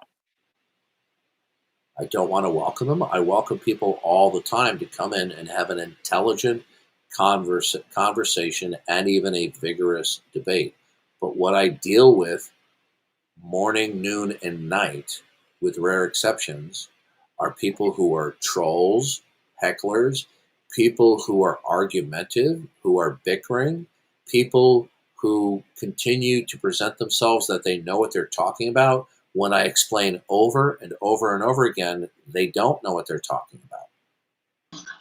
Hey there, fella. How That's are you true. doing? I did see that, and I do understand your perspective because you do like allow a lot of time for them to speak, and they never respond to you correctly. So I do How many understand that. times have you heard me ask very straight, clear, circumspect questions, and I get purposely obfuscations for answers? They prevaricate. Yeah, This and there's a happens lot of regularly. trolls too. Yeah, and it's not even the people who are overtly trolling. They're purposely being deceptive, evasive, and circuitous. I ask questions in a very truncated fashion. I tend to ask questions that are in the form of dichotomies so that people will commit to a position. They don't want to commit to a position because then it makes their position culpable. They don't want their position to be examined. That's why they want to come on. They want to give me rhetoric. Okay, right? Hey Like there, when fella. I I got say some either questions. you believe X or not. Which do you believe? That's a fair question, and that I get a verbal runaround. This happens morning, noon, and night on Discord and on a Clubhouse because people aren't being honest. They're not being transparent about their position. Okay. And a lot of times, like I wish people would listen more often, because like people are so defensive and upset over the conversation, and they're not actually listening because they could be learning, but instead they're putting balls. They could be, but they don't want to learn, do they? No, a lot of them don't, to be honest. No. Hey there, fella. I'm kind of frightened for this child that she's in here. But may I ask a question? Well, how do you know that she's not just very petite? I'm not going to even enter that. I don't know. It's Well, darn okay. thing about her. How old are you? Talking to the child, right? Not me, right? Not you. Tinker. Yeah. Hello? Was I talking to Tinker? He probably said that because they have the minor tag, Darth. You might have overlooked it. Oh, okay. Well, I didn't look at the tag. Yeah, okay. you didn't look, yeah. Okay. So, well, I've heard some very young voices in here, and then I ask how old they are, and to my surprise, they're quite a bit older than what I thought. True. A lot of 22, 25-year-olds have that voice. Yeah. Hey there, fella. Can I ask a question? Nasally. Yeah, go ahead. Go ahead, hey there, fella. Hey, is Islam fan fiction of the Bible, and by extension, is the Bible fan fiction of the Quran? No, wait, the Torah. No. The Quran are just the random and vain babbling of Muhammad. The Quran really bears little resemblance to the biblical content at all, and it's easy to see. He just was making this stuff off the top of his head. We can show it by doing a rigorous theological and philosophical analysis of some of the things that he said, right? So it's just Islam is simply a derivational cult of Christianity, but it's a cult of a particular 7th century Arab. Okay. Oh, so it is fan fiction. Basically, Muhammad is just the Joseph Smith of the Arab world. Yeah, it kind of, yeah. And it's easy. It is easy to see what a sham Islam is. But when people are indoctrinated in this, they don't want to come to believe that their ancestors, their countrymen, their ethnicity, their family members are in one kind of gigantic cult of a 7th century bloodthirsty killer. Okay. And this is an interesting one, but this is related to the Bible. You know that part in the final dinner, the Last Supper, when Jesus is like, hey, whoever's going to dip this bread with me is going to betray me. And Judas, for the one time he wasn't paying attention in his life, dipped it and made it out of that dinner alive. I don't think that would have happened. I think, in fact, Judas was volunteering to help Jesus enact his plan to become a martyr. What do you think about that? Was he volunteering to become a martyr? No, because after his betrayal, he was so grief-stricken, but he didn't have biblical grief. He had worldly grief. He went out and hung himself, and then it broke, and his body burst on some rocks below it. Yeah, but that's just because he did what Jesus asked him to do. He thought he was brave. He thought it was the hardest man in the room. Where did Jesus ask Judas to betray him? Where he said whoever is going to dip it with me right now is going to betray me. And you know what? Yeah, you're misrepresenting the text. Well, I'll tell you one thing. There was that other guy who, when Jesus was arrested, he got so mad he chopped off that centurion's ear. Right? He's upset. He would have noticed right away and killed Judas. I'll tell you that. No, he was acting on instinct to protect Jesus from what he saw as an illegal arrest. That's why he acted.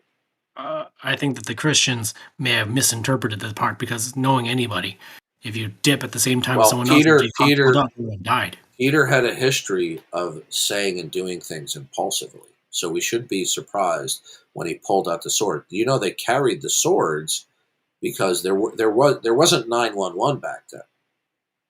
Okay, Jesus approved of them carrying swords when they went from town to town.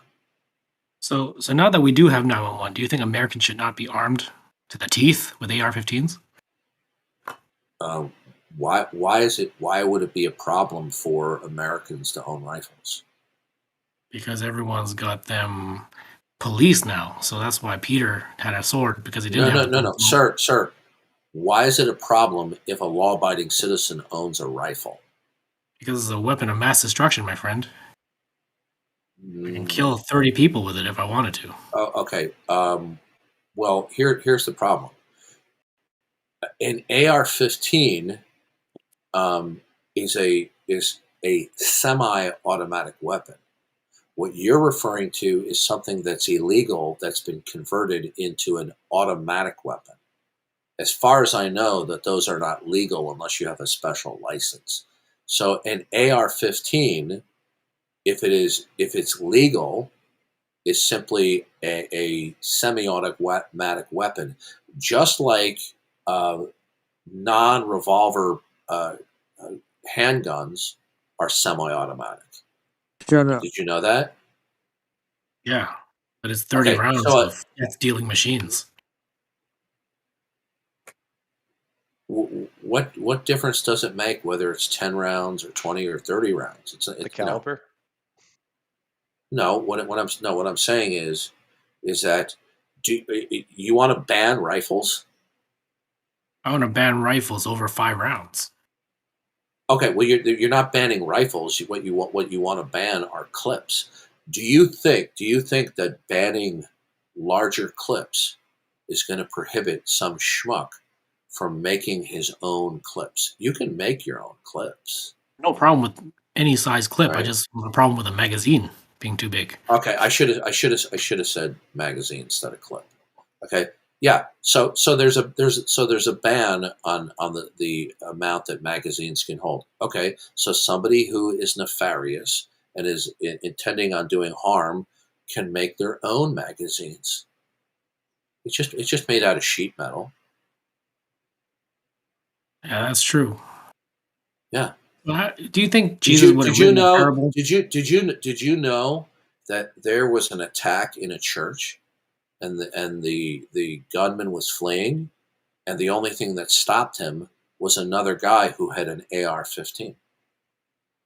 True, but for every one of those, there's a guy in New Zealand shooting up a mosque.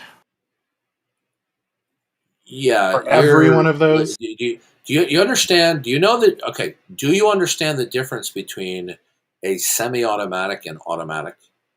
Yeah, a semi-automatic is meant to kill. A automatic is meant to provide cover. Okay, wow. You know what? Why do I do this? I have just dumb people. So automatic rifles are not meant to kill? Well, in the military, they tell every rifleman to fire Okay, semi-automatic. sir, listen to me. A semi-automatic rifle fires a bullet every time the trigger is pulled.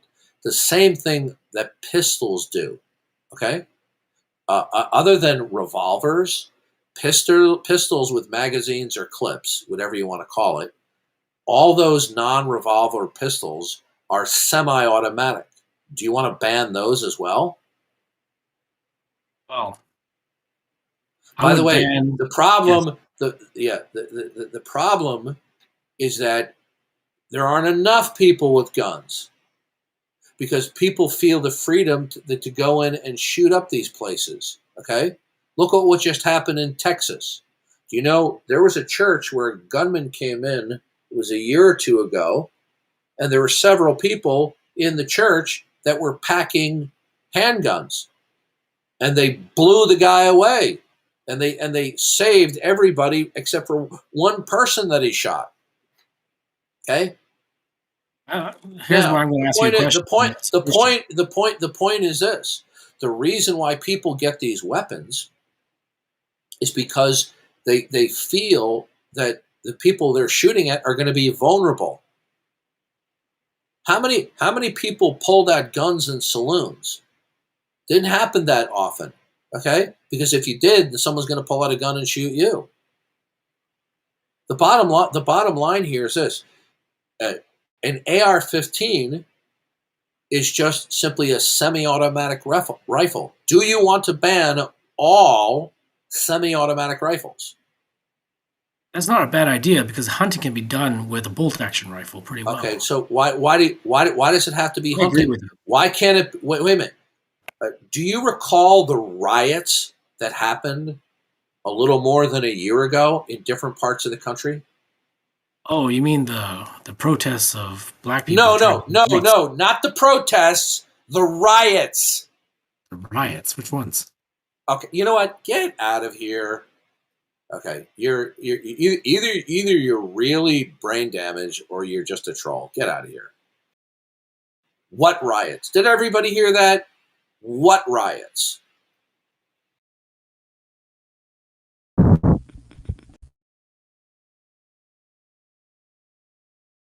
What riots? How do you feel about separation of church and state? Um, I think that the Establishment Clause has been co-opted by the Supreme Court to mean something that the Founding Fathers never intended it to mean.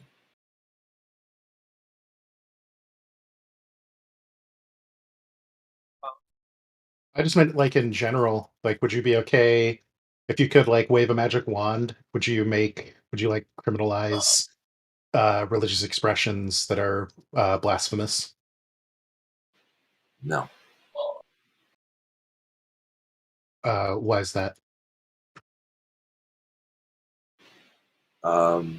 Because I think that we don't have a theocracy. The purpose of the government is to maintain civil order and to protect private property rights. The purpose of the government is not to punish people who teach false theology. You believe in a secular civil government? Okay, makes sense. But the Establishment Clause says Congress shall not make no law with respect to an establishment of religion. It says Congress. But the Supreme Court says, oh, no, what that really means is any form of government, not Congress. Now, we may not like the fact that they were only specific to the federal legislature, but if there's a way to change that, okay, it's called an amendment, right? Well, but that's the 10th Amendment, right? No, or was it the 14th? No, what I'm saying is the Establishment Clause can be supplemented by adding an amendment to the Constitution. But what the Supreme Court did is they came along and they said, well, Congress is simply referring to the government, and therefore it applies to the states and local municipalities as well. I think it's a matter of law that might have happened after. Well, there's an incorporation argument. I think it's either a 10th Amendment or it might have been later, like the 14th, that basically says like a lot of the stuff that applies to the federal government also applies to the state governments because of this amendment. I think it was the 14th Amendment, either the 13th or the 14th, due to like Reconstruction, I want to say. So the story might be a little bit more complicated than just like extending it out of nowhere. I think there was an incorporation argument, but right, I'm not a legal scholar. So. We've had that's a good point, and I'll take that into consideration. But we do have a history of judicial activism within the last century. Okay, yeah, where they make up new law rather that they make up new law by their novel interpretations rather than say penumbra of the Constitution or whatever. The penumbra of the Constitution. Yeah. Wait till those men stand before God on Judgment Day. They're going to get their penumbras. And if you guys don't know what we're referring to, let me just finish. If you guys don't know what we're talking to, but we're talking about the Supreme Court ruling in Roe versus Wade and their argument about privacy, giving it a right to abortion. Go ahead.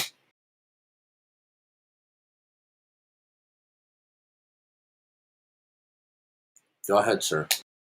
So, Darth, I was going to ask you about, I know this is a very probably long talked about topic, but about racism.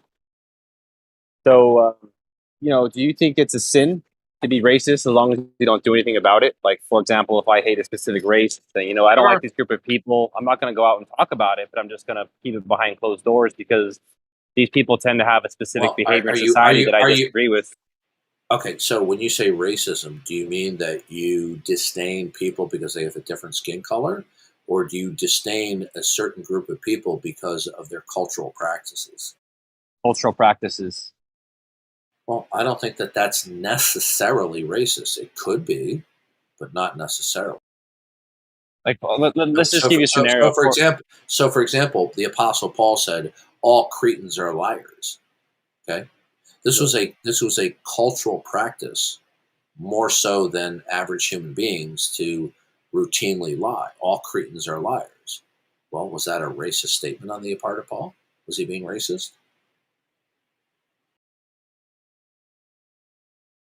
No. I mean, if a certain ethnicity has a certain cultural practice that may cross certain moral lines, is it racist to disdain that? Or if we disdain a certain people group or ethnic group because of their cultural taste or their musical styles, well, who knows?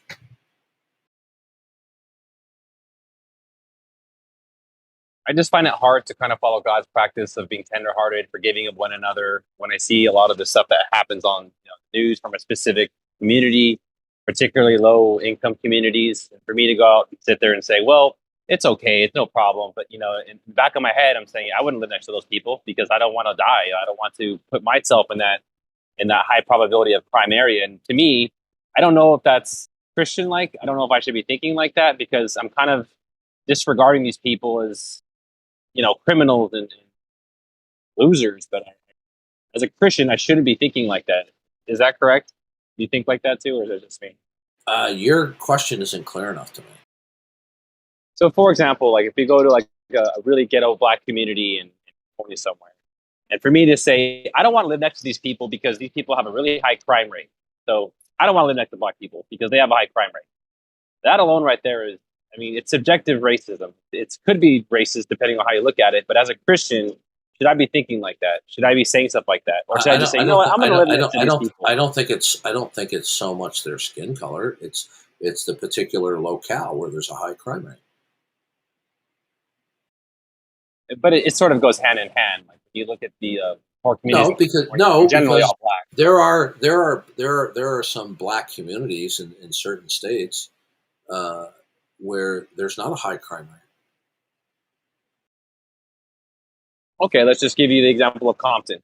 I'll go to Compton and say, I don't want to live next to these people because they're black and they commit crime, so I don't want to live next to them. But to me, that's a racist thinking. Christians shouldn't think like that. But that's how people generally think, because a true Christian should just say, I wanted to go there because these people are we're all brothers in arms. We have to give everyone a fair chance.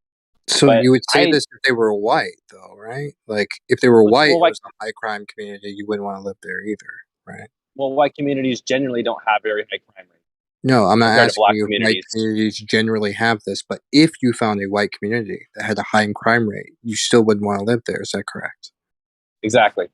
Okay, so Exactly. it has nothing to do with whether they're black or white. It has to do with the crime, yeah? Well, it does, because in our society, most of the low-income, high-crime areas are black communities. So in this specific Right. So instance, if in our society, so let's reverse it then. If you found a black community that didn't have a high crime rate, would you be okay with living there? yeah, Okay, then the race does not matter to you, right? What matters is whether they have a high crime rate or not. but if you said if, but that if is not the case, because we don't have a lot of black communities that are zero crime rate. In our Well, society, I don't think we generally have. do we have white communities that are zero crime rate? Well, generally, people want to live in white communities because the crime rate's a lot less. I mean, you have people flocking to live in white communities, and that's what causes white flight, because everyone wants to live next to white communities because they're safer, the schools are better, and it's just a general better living. Okay, so So let's say you had you had a white community, but there was a black person living in it, and like you were about to purchase the house on, right next to man. that black person. Would that No, I bother don't want to answer you? these 1 in a million questions. No, it's actually not a 1 in a million question, right? So would that bother you that they were black in this community at all? I was referring to Darth Dawkins. I don't know if he's going to answer me or not. Yeah, he's deafened.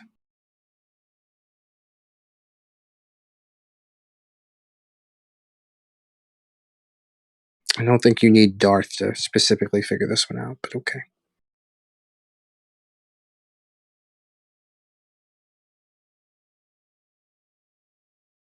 I think he ran away when I answered that question. I really want to hear it. Wouldn't really Because as a matter. Christian, I don't want to be racist. Like I don't want to be a racist. Go ahead. You know, Like I It's try not my really best his to like give forte, everyone the dude. fair chance. He's You a know, philosophical, religious person. You're talking about race. It's not even his forte. Who cares? You guys should just ask him to define affirming the consequent. That'll be fun. There you go. Yeah. That's no, What like is about it a my sin two to be cents on philosophical this? question for the Maybe I should have just philosopher. asked him if it's a sin to be racist. That's all, you know? Like, I Just don't ask want to him. be, I try not to be, but I do judge people sometimes based off their skin because how they act in society. Because It's of called what? prejudices, not racism. Wait, because of what? Okay. The Because how apostles they were act, criminals. their behavior in society. Well, then you're So not not their judging them not their because of their skin skin, color. not their skin, how they act, right? Yeah, their behavior in society. Yeah, So then you're judging not people off. judging them based on their skin color. It's MLK Day, bro. Do you want to like quote MLK? Judge by the contents of their character and not the color of their skin, right? Like, insert quote here.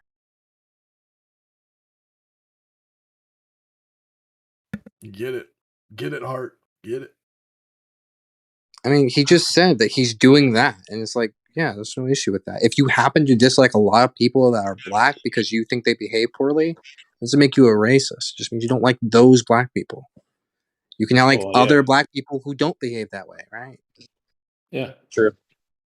Also, you know, the term racist, people abuse it so much. I just came in here, but I think I like to say the term racist, people abuse it so much. And it's really just what they're really saying is someone might be prejudiced because of experiences, but prejudice is not racism. Racism is actually thinking a race is superior to all the others.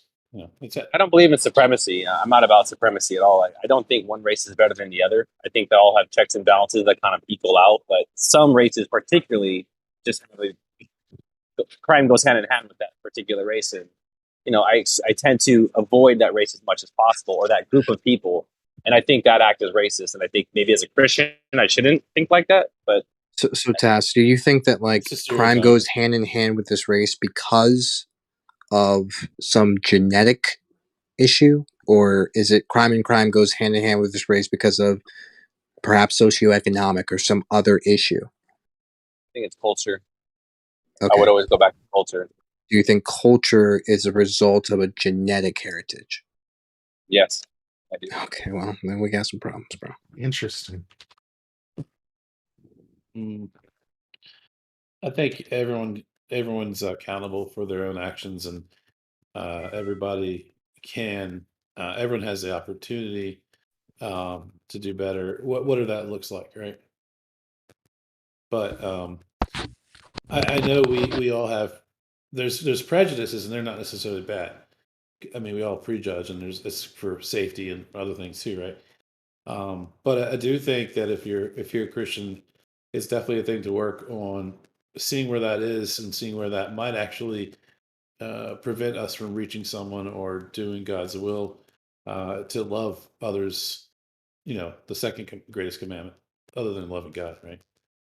I think this is where you guys are going to have to live. So I'll give you this. I think this kind of helps people a little bit. Okay, it doesn't actually matter, like what judgment you make about someone initially when you don't know them. What matters is that you are open and willing to have that judgment overturned. Right? If you're not willing to say that, oh, I made an assumption about this person, but they're actually fine.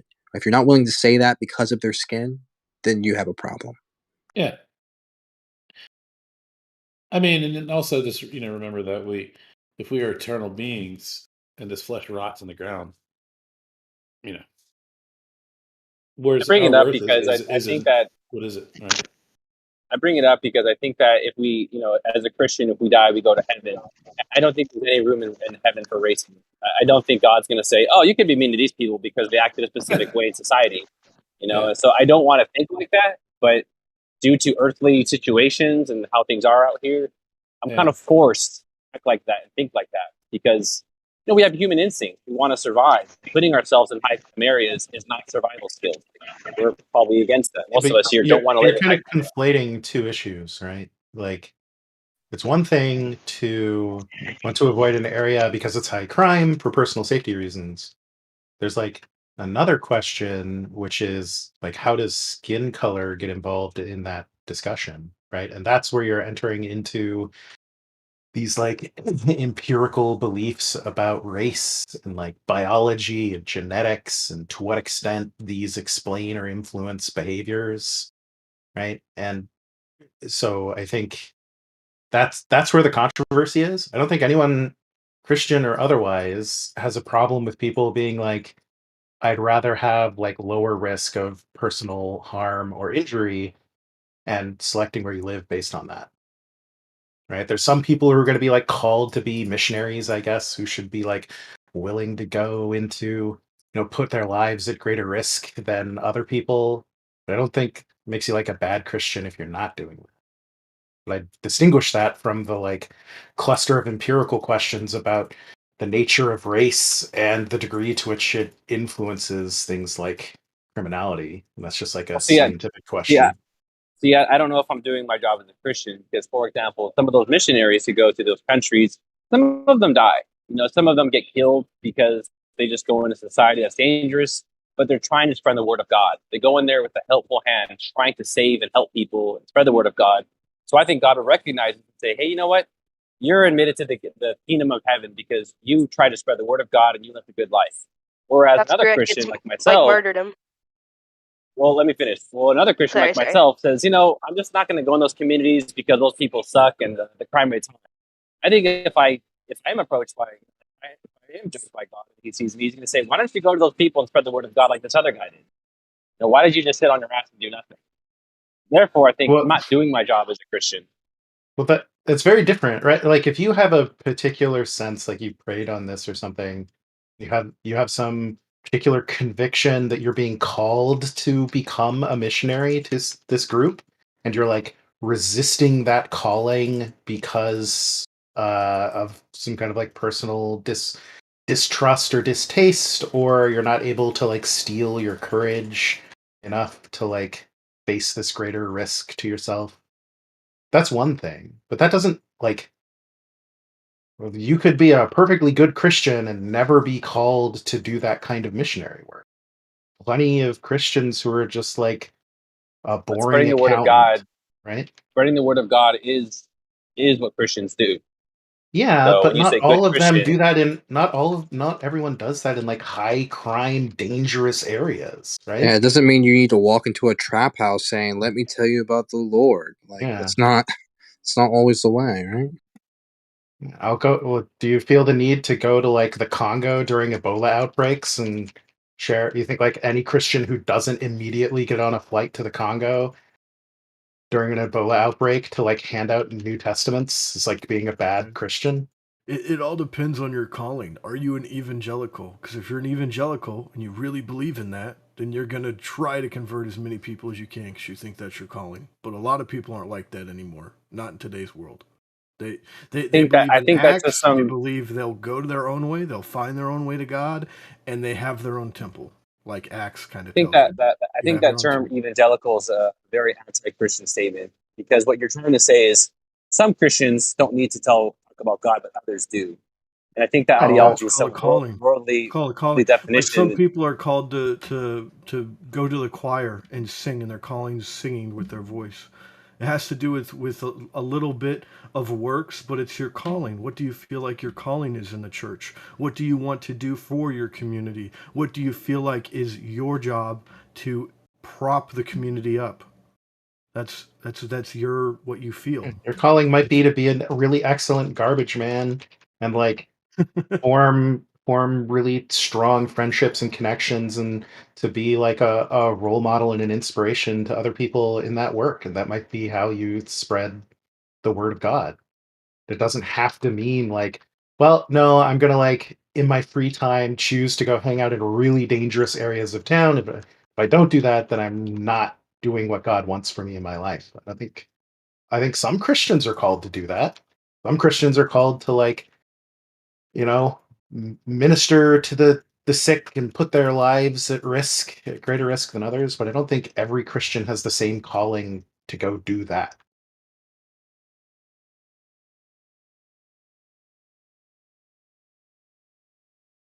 Notice how he left when we started talking about racial issues? He's just like, I don't want to get involved. I mean, Let's it's see what he probably a says. troll question, right? He periodically mutes himself and deafens himself to go do other stuff. He's got a life. Yeah. Chill out. Wow, crazy. How did you deduce that? Can you show how that necessarily follows from A Well, is you A? see, Hart, he's a living, thinking human being. I think, anyways. Can you prove that? What's your ultimate grounding for your worldview? God, Oh, God. God existence. That's my Get that's him. my grounding for my worldview. How's that? I don't know if you can prove that he's a living being. I don't see the evidence of this. You're doing that from just sounds you're hearing from a Discord program? There are lots of Yeah, things well- can make sounds on Discord. Yeah. A non sequitur. Yep, me muting myself and then unmuting myself. That makes sounds for me. But you can't hear them. How do you know they make sounds? You don't know. How do you know that I don't hear them? True. Gotcha.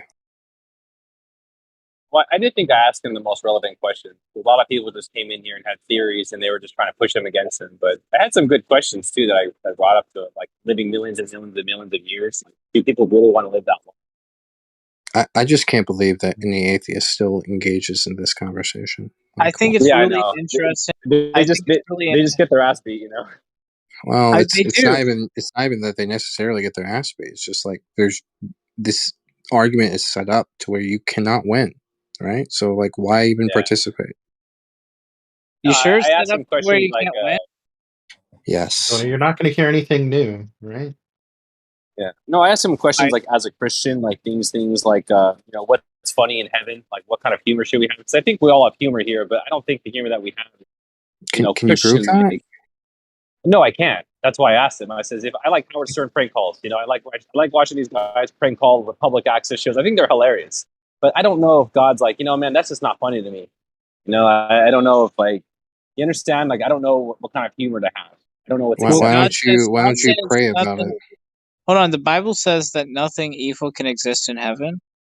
And that evil shall not exist in heaven, basically. Right. So then my question So, here is, hold on. My question here is then, is heaven a prison? I don't know. Oh boy. Like, let's say, for example, like there's a guy who puts ice cream on people at parks or something, and the girls get mad, but then later they're like, "Oh, okay, that was funny," or something silly, something stupid like that. Right. Well, one they of spill those water on people. Is spilling water on people evil? Then it can't exist in heaven. I don't know. See, that's what I'm saying, because it creates The question anger. is whether it's evil, right? Yeah, at first they might get upset, saying, "Hey, why the hell did you put ice cream on me, bro?" And then later they're like, "Oh man, it was funny. I'm just joking. Whatever." And everyone has a good time about it. But that initial time, the guy was pissed off, saying, "Why the fuck did you put ice cream on me?" Like, what are you thinking, Wow, bro? I think cursing is evil. You should probably, I don't think there's cursing in heaven. Then the question here is creating chaos. Is that evil? Is it not evil if it doesn't harm anyone? I don't know. Well, see, that's the thing. They might get upset about it at first, but then later they might laugh about it. That's how a lot of these pranks and jokes work, right? They get upset, and then they look back and they're saying, "That was pretty funny, actually, man." Like they kind of laugh at it. But the initial action created chaos. Is creating chaos to an orderly being, right? One that controls everything. Is that evil? I don't know. I think Do you think shuffling a deck of cards is sinful? But I think I'm God not would have sure. a sense of humor. I think he would. I think he is humorous, and I think God would have a sense of humor. I don't think God's just some being where he's just where he's just God sturdy. I clearly mean, he clearly has a sense of humor. Have you seen Bully's face? Yeah. Come on, man.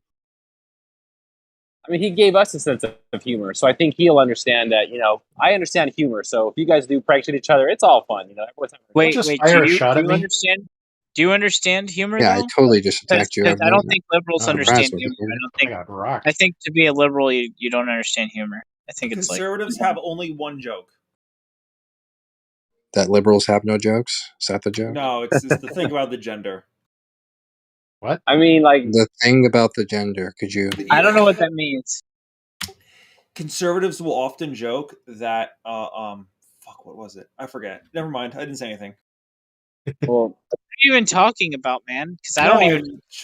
Hey, Bully, tell me the thing about the gender, okay? What is this joke that you conservatives have? Women. I don't know what joke be he's shopping. I think. Oh, that's it. Gotcha. Gender. That's true though. I think the gender. I think the joke about the gender. The thing about the gender is gender exists. I think that's a joke. I don't know. No. Where you have the They'll whole say quad like left. no. They make things about like helicopter gender or something. I don't Oh, know. we're talking about They always joke trans. about That's not a joke. transphobia. It's basically just transphobia. Yeah.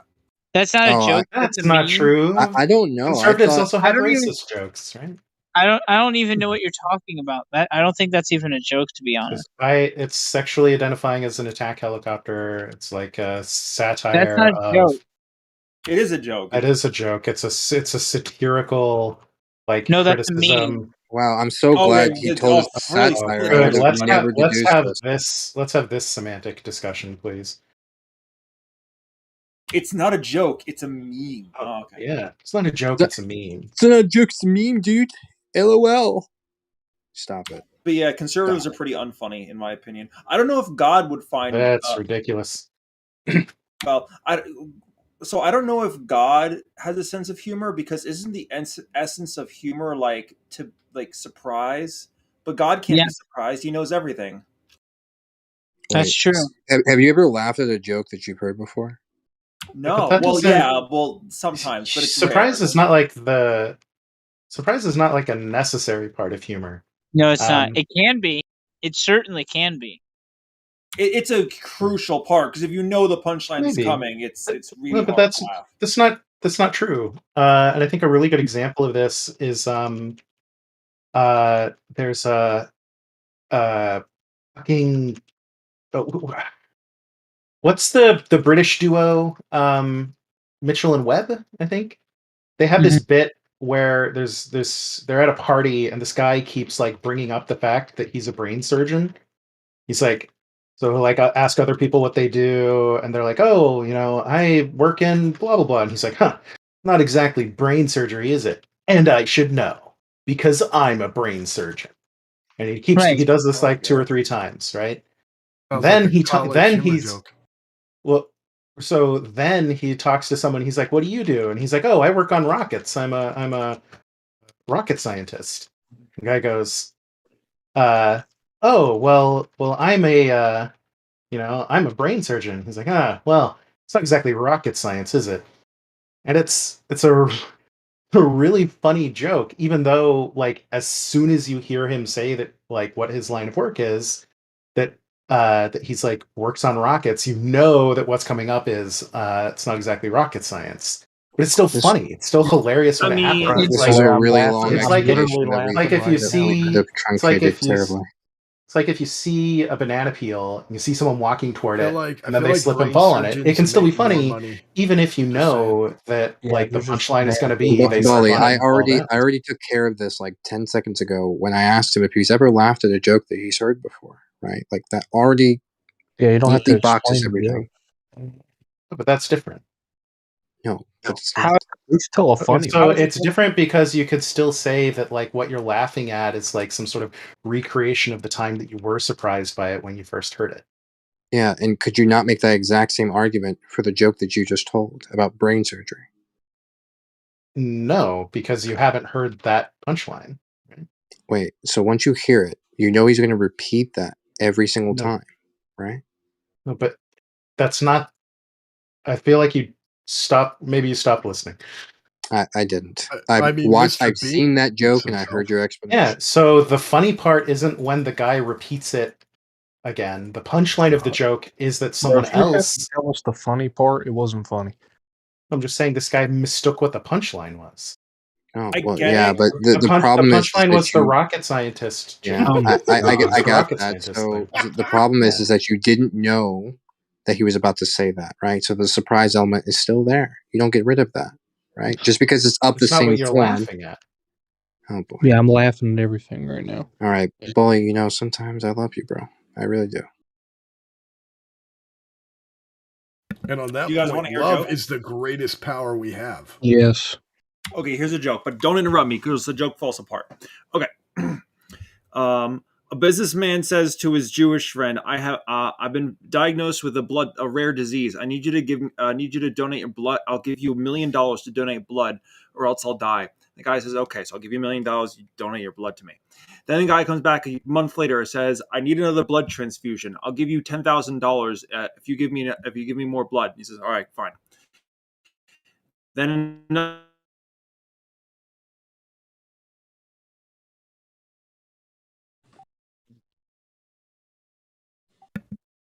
Mm-hmm. Keep going. Yeah. What's his joke that his internet Guys, connection's trash? Yeah, Or- that is pretty funny. I think it's an economic critique of the United States and its infrastructure development. It's a blood shortage right now. Go out and donate blood, guys. Wow. Not if you have HIV. Nobody wants your vaccinated blood anymore. It's disgusting. Tainted. I think you could be gay now and donate blood. So I What guess has America come to? So I guess all you guys can donate now. So Hold on. Does receiving blood make you gay now? Hold on. If the vaccines make you gay and you receive blood from someone who's vaccinated, does that Yes. turn you gay? it's the Democrats' ploy to turn everybody gay. This is a true gate agenda. Was anybody here the last couple of hours who remembers the name of that young woman who I was discussing the existence of God, and she accused me of affirming the consequence? Some of a Z. Anybody remember what her name was?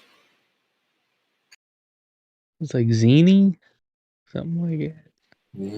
Maybe. Zany? You have something like ZE? Something like, I don't know. Yeah, because I want to remember what that. was her because argument? She said that I was committing the affirming the consequence fallacy, which I was not. Okay. She wasn't understanding the reasoning. I understand why she made that mistake. Yeah. Affirming the consequences, like if it is raining outside, the street will be wet. The street is wet, therefore it is raining. That would be affirming the consequence. Because the second premise doesn't necessarily entail that it's raining. The wet street could be from some other source. So, but my line of reasoning didn't measure up to that, so it wasn't affirming the consequence. But I just want to remember her name so I could go over it with her again. Well, if the argument is P then Q, Q therefore P. Yeah, we have to be careful with modal logic because sometimes it cannot accurately represent the line of reasoning, especially if the line of reasoning is truncated. Okay. So, for example, if I said, if God reveals himself through a manifestation that necessarily entails his existence, then we can know that he exists. There is a manifestation that necessarily entails God. Therefore, we know God exists. That would not be affirming the consequence. Because the second premise necessarily entails what the first premise lays out. Okay? So if I said to you,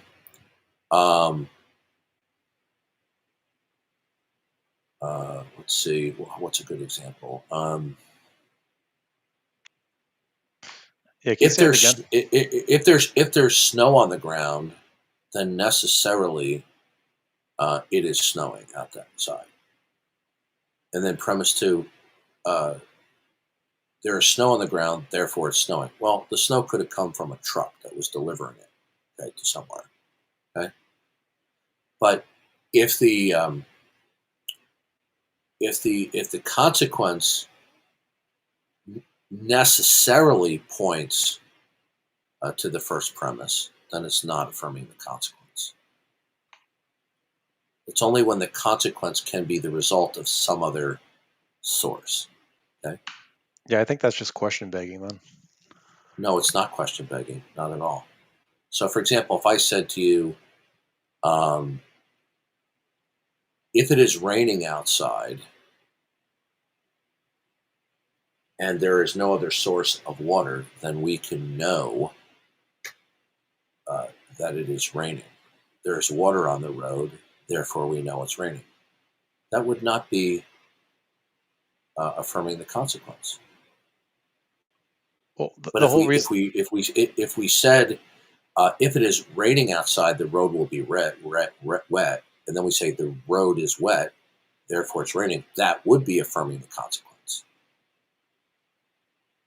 Well, I can see why you would say that because we know there are different reasons why the road could be wet, but the whole purpose of the fallacy is to keep the argument of truth preserving, which doesn't presuppose that we know all the possible reasons for Yeah. the road being wet. So when I say, if God decides to reveal himself through a manifestation that would necessarily entail his existence, then we can know he exists. There is a manifestation that necessarily entails his existence.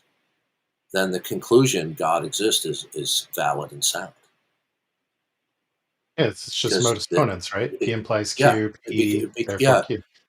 Because the manifestation necessarily entails God. It's not that the manifestation might be explained by God, but it could be explained by something else. That's why she made the mistake of saying that I was affirming the consequence. Yeah, I would have to see the argument again, because the P then Q, Q, P is. I just said it to you, okay? If God decides to reveal himself through a manifestation that necessarily entails him, then we can know that God exists. There is a manifestation that necessarily entails God, therefore we know God exists. Yeah, so I think P2 is just begging, because it entails the conclusion. No, it does not. It is not asserting that God exists. It simply says the manifest. No, it does not. It doesn't assert that God exists. It simply says the manifestation entails God. It implies God exclusively. So it's not begging the question. All right, I'm gonna have to look at it again. Can you go over it? Yeah, I said if God decides to manifest himself in a way where the manifestation necessarily entails him, or necessarily and exclusively implies him, then we can know God exists. There is a manifestation that necessarily implies God exclusively, therefore we can know God exists. The manifestation that necessarily entails God is not asserting that God exists. It just simply says the manifestation entails God. Yeah, but how could there be a manifestation of God if God didn't exist? That's not the issue. That doesn't ruin the form of the argument. Yeah, I'm not If totally there is sure. a Sounds like if there is a manifestation, if God decides to reveal himself through a manifestation, and the manifestation necessarily implies God, it necessarily implies God, then we can know God exists. There is a manifestation that implies God, therefore God exists. The second premise does not assert the existence of God. It simply just says the manifestation entails that.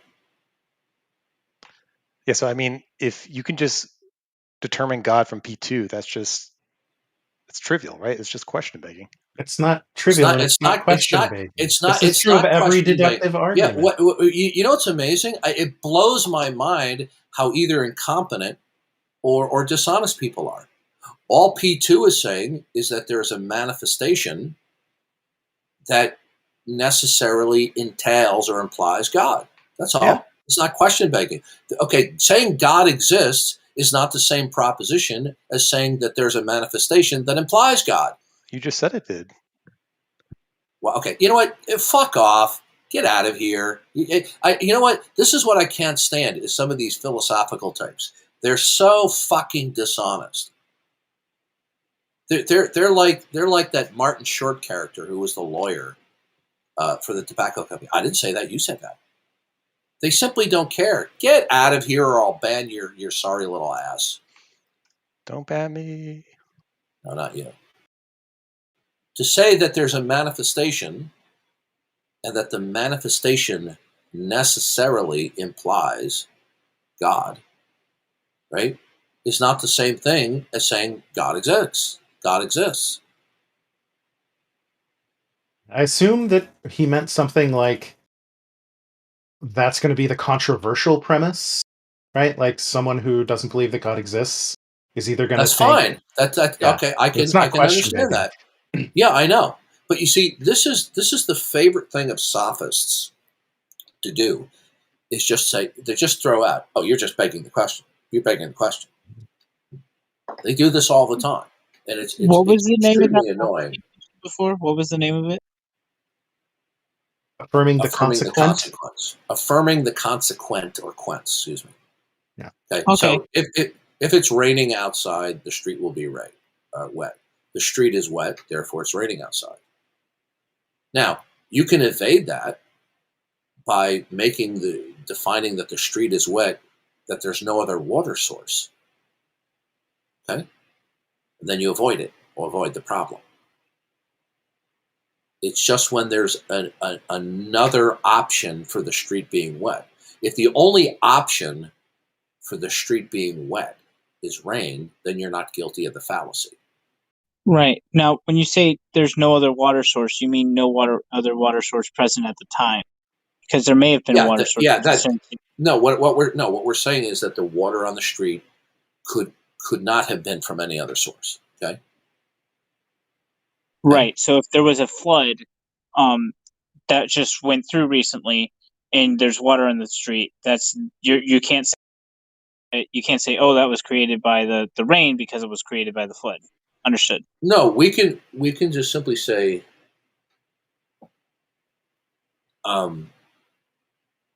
if it is raining outside, the street will be wet. And then what if there's two water sources that are present at the same time? What I'm saying, look, you can avoid the fallacy is when you. I'm trying to think how to word this because I'm not trained in modal logic.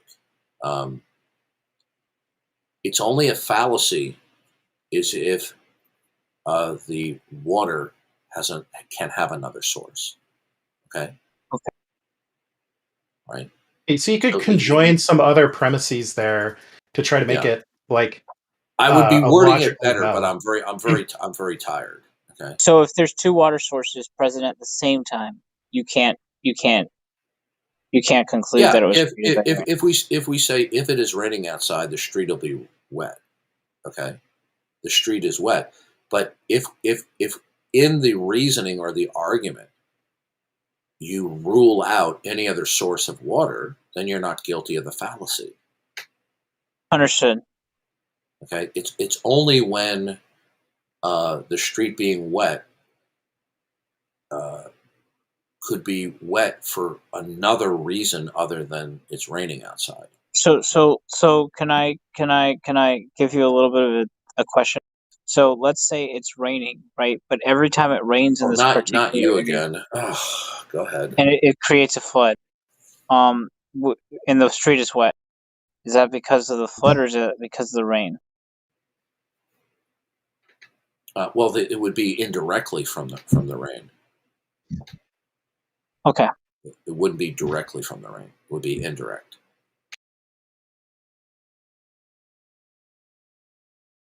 Thank you for answering my question. You could say, if it is raining out, the street will be wet. The street is wet, and there is no other possible water source other than rain. Therefore, it's raining. Okay.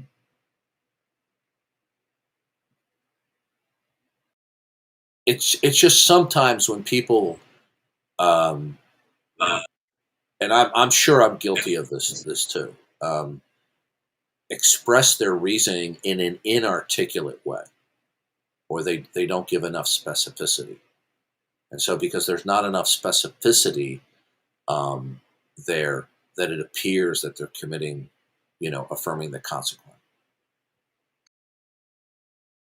So like that guy when I said in premise 2, that there is a manifestation that necessarily implies the existence of God.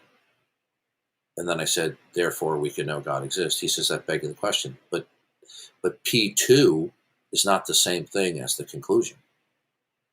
It's just that there's a manifestation, and the manifestation entails or exclusively implies God.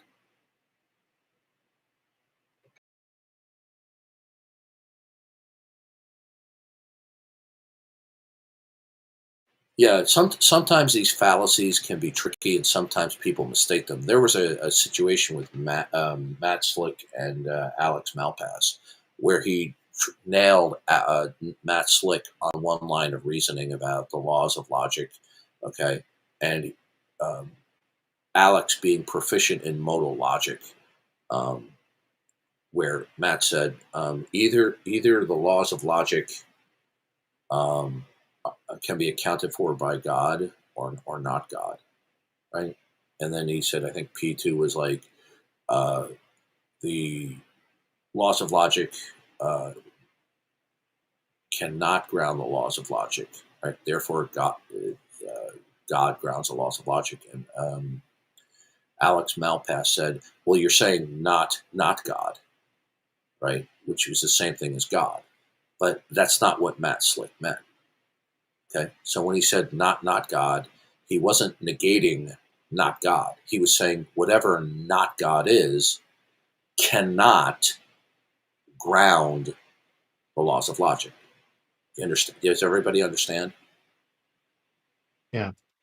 So there are two semantic ways of understanding not God. Okay. The first one is what Alex was using. That the first not was simply negating the existence of not God. But that is not how Matt Slick was using it. He was saying that whatever constitutes not God cannot ground the laws of logic. So he wasn't making the modal logic error that he was accusing Matt Slick of. He was simply capitalizing on the reducing it into a modal logic form, which it could have meant. It was a hasty generalization because not God can mean two different things. Depending on the grammar, yeah. So when you only look at it as a mathematical equation, well, grammatical constructions are not the same as simple mathematical equations. I think ask yourself has that problem too. I don't know if you've had a conversation with him before. Oh my gosh. You know what's sad is because he's a smart young man, and he's interested well in studied. logic. What's that? And he's interested in logic too. I think Yes. And I like that. And he's very articulate when it comes to expressing, modal logic. But he's devious and he's deceptive. How do I know? Because I've engaged him on many occasions. Okay. And this is what certain philosophical types do, is when they don't actually have an intellectual case, they will use their learning in philosophy and logic to verbally bamboozle their opponents. And they know they're doing it.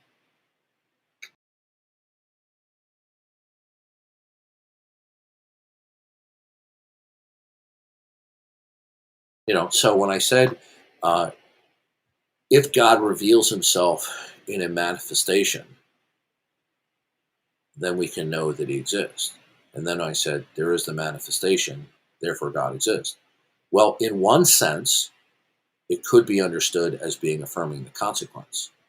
But because I didn't give greater specificity to what was an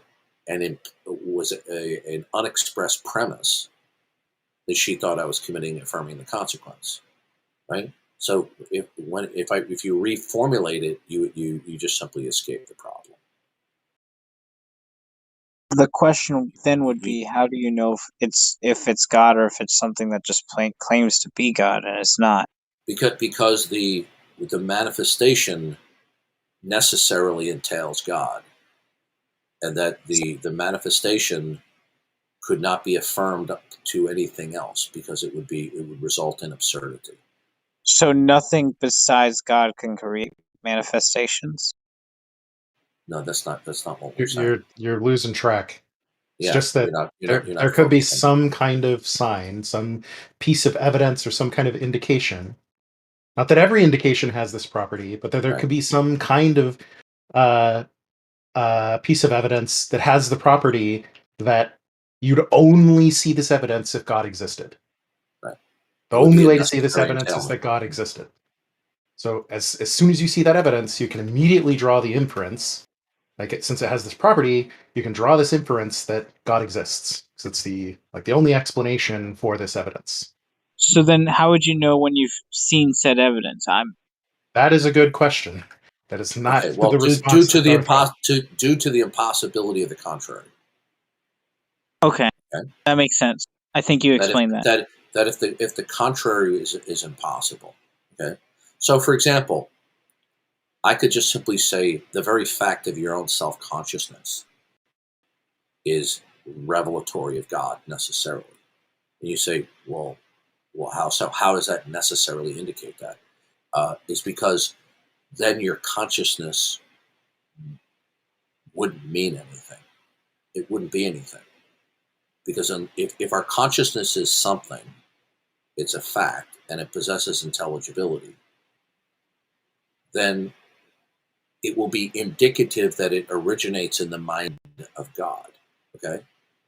And that your consciousness reveals God, because that would be the only way that your consciousness could be a fact. If you reject that, you're reduced to absurdity that your consciousness doesn't mean anything, because there will be no ultimate metaphysic from which it derives or for what it is, means, or has intelligibility.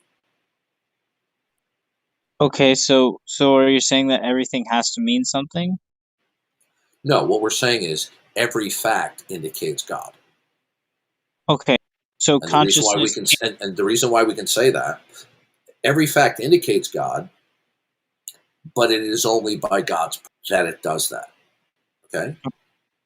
Because God made it that way. Now, if you reject that, we can say that our first analysis is true due to the impossibility of its negation. Mhm. Now, Okay? when you were talking about consciousness, right?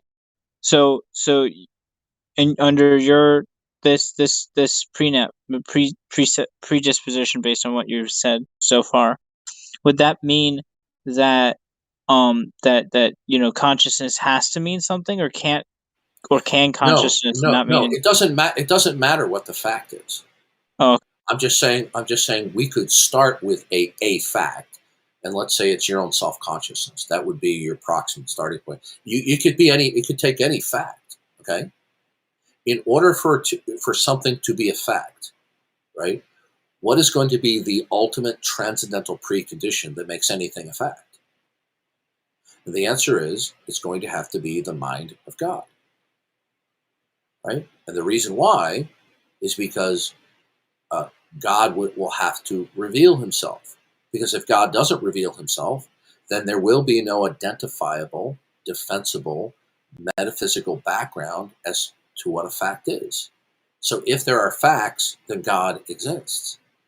Because the only way to avoid that is to explain how you can have facts in a not God world. Because God is the ultimate metaphysical background information. Okay? That a fact is what it is because it starts in the mind of God. It's then implemented and secured from the mind of God in the plan of God. That's why it's a fact and possesses intelligibility. Now, if that is denied, that God is not the ultimate reference point, then what is the ultimate reference point that you can ground facts? What? The answer is nothing. science, epistemology. No. That's in all due respect, that's the kind of answer that a ninth grader would give. Okay. Science cannot explain itself. Do you understand that? Yeah. Science cannot explain and demonstrate the reality of the external physical world. Science cannot establish the laws of logic. Science cannot establish identity over time. Science cannot establish the causal principle. Science cannot establish the uniformity of nature. Science cannot establish mathematical truths. Science cannot establish that there are other minds. The things that can establish those things are the use of the senses. No. You don't see other people's minds, right? Yeah. You see behavior. You infer the existence of the mind. You know what the problem is based on yeah. something other than science.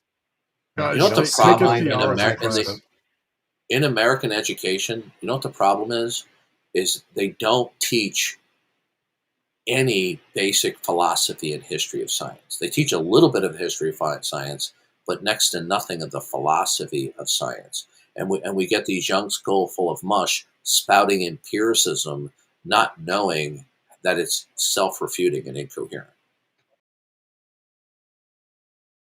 They think, well, science is the only way, or it's the best way to know everything.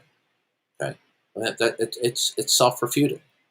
Yeah. If we said science is the best way to know some things, okay, yeah, I think we would all agree with that. You're right, but science is the best way to have to determine a high degree of certainty, right, on something. It's certainty doesn't mean anything. Okay, all it's just having a high degree of confidence does not mean that something's true. All conclusions in science are provisional. So let's say we have a provisional conclusion in science, okay? And somebody holds to that provisional conclusion and they have the highest degree of certainty short of omniscience. It doesn't follow from that the provisional conclusion is true, because it could always be falsified by a re-examination of the data. See, this is what people aren't taught. People think that science it declares truth to us. Science does not declare truth. Science simply makes provisional conclusions that may be held in wide consensus. Okay. Do you have omniscience? No. So then, how do you justify your necessity claim? Fact. Oh, what necessity claim are you referring to? That only God can prove anything. Oh, well, the answer to that is that he revealed it. Because without him revealing it, there's no way that we could know that, nor could we know anything. I mean, I don't know where facts come from. They could come from energy, God. Well, wait a minute. Hold on a second. So what you're saying is facts don't necessitate originating in the mind of God, being instituted and secured by the mind of God. So you reject that, right? Well, I have no omniscience, so I don't actually know. I'm kind of agnostic. Do you accept that God, the mind of God, is the necessary ultimate precondition for everything, including the actuality of facts and for them to be intelligible in our human experience? Do you accept or reject that? I'm agnostic to your necessity claim. No. Stop right there. You're not. See, you're doing the same crapola that you did before. Either you're accepting the claim or you do not accept it, which is a rejection. Okay? Do you accept necessarily that God is the necessary, the mind of God is the necessary precondition for everything? Do you accept that? I don't know. I didn't ask you if you know. I asked you if you do accept it. Either you accept it or you don't. Do you accept it? I don't know if I accept it or deny it. Okay, you know what? You're either really deceptive or you're really dumb. I am dumb. I will admit that. Yeah. Okay. You know whether you accept it or not. I would know. You would know. So do you accept that God is the necessary the mind of God is the necessary precondition of everything? I don't know if that's true. I didn't ask you what you know. I asked you, do you accept it? Do you accept right now that there are 5-pound boulders of gold on the surface of Mars? That would be really hard to believe. So do you accept it? I would have to have some form of... You know what, dude? Do you know what your problem is? You are a deceitful person. Because I could ask you other questions, do you accept this? And you would give a straightforward answer. You don't want to honestly and transparently answer the question. So you're deceitful. I would have to observe it. No, I don't care what you have to. Either you accept it or you don't. If I have... Listen to me. If you don't accept a proposition as true, you could sit there and say, well, I'm withholding judgment, or I don't accept it by virtue that I deny the proposition. I'm withholding. Do you hold on a second.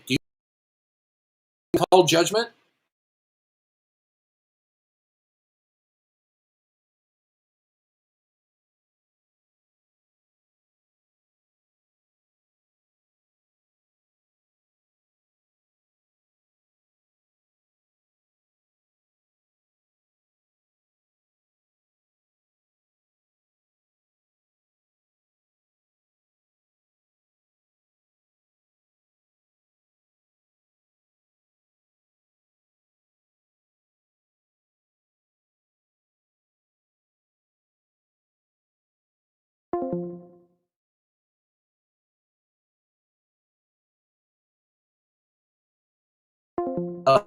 You will believe that they are self-contained, meaning they're non-dependent, non-derivative. They're each individual fact in and of itself is eternal and non-derivative, or you will believe that the facts are derivative. You tricked me, man. You tricked me, man. Why are you There's trying no to be trick. deceitful? There's no trick. What was the I trick? already told you I'm agnostic to your necessity claim. Okay, yeah, you know what? You know what? You're not dumb. You're just a devious little person. Okay? I mean, really, dude, do you think I'm that stupid?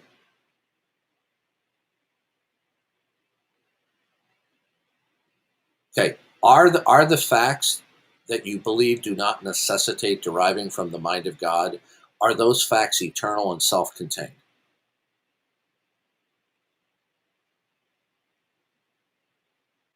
Simple question.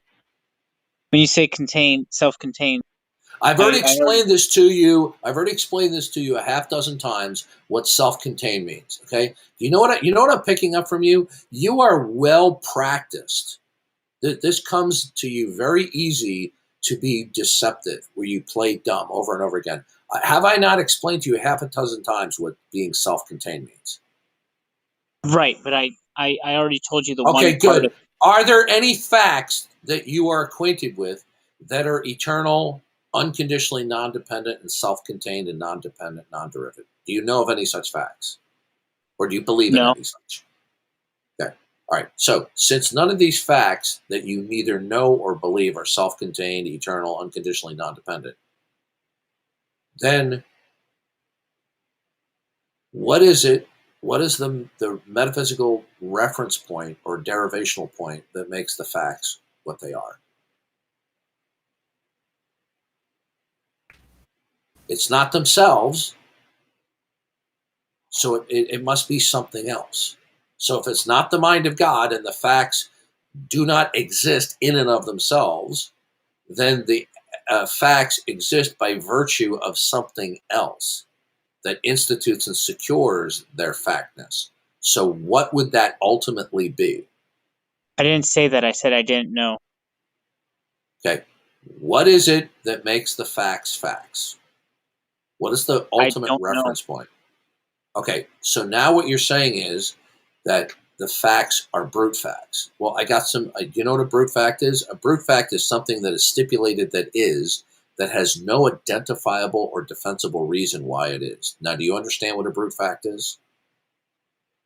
I think you're using sophistry. I think you're being okay. All right. Hey, you know what? You know what? You're now banned from my server. Not because you insulted me, but you've demonstrated completely now that you're a troll. Okay? Bye-bye.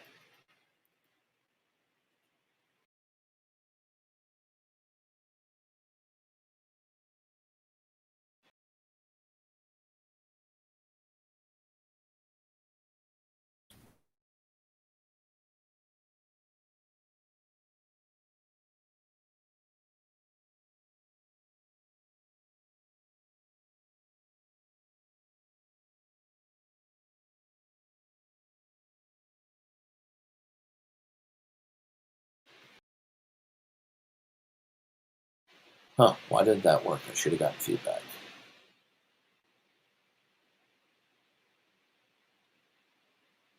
Yeah, stop lying, Ken.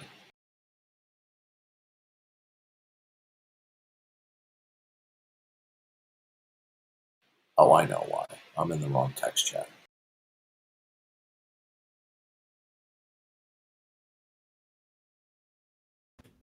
Okay, now he's banned.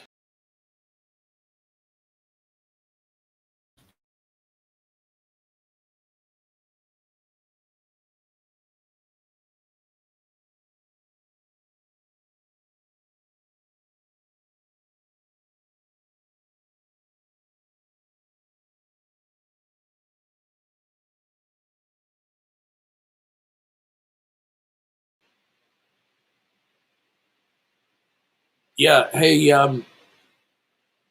destroyer of theism. You know, if you want to gratuitously mock me, then go elsewhere. Okay.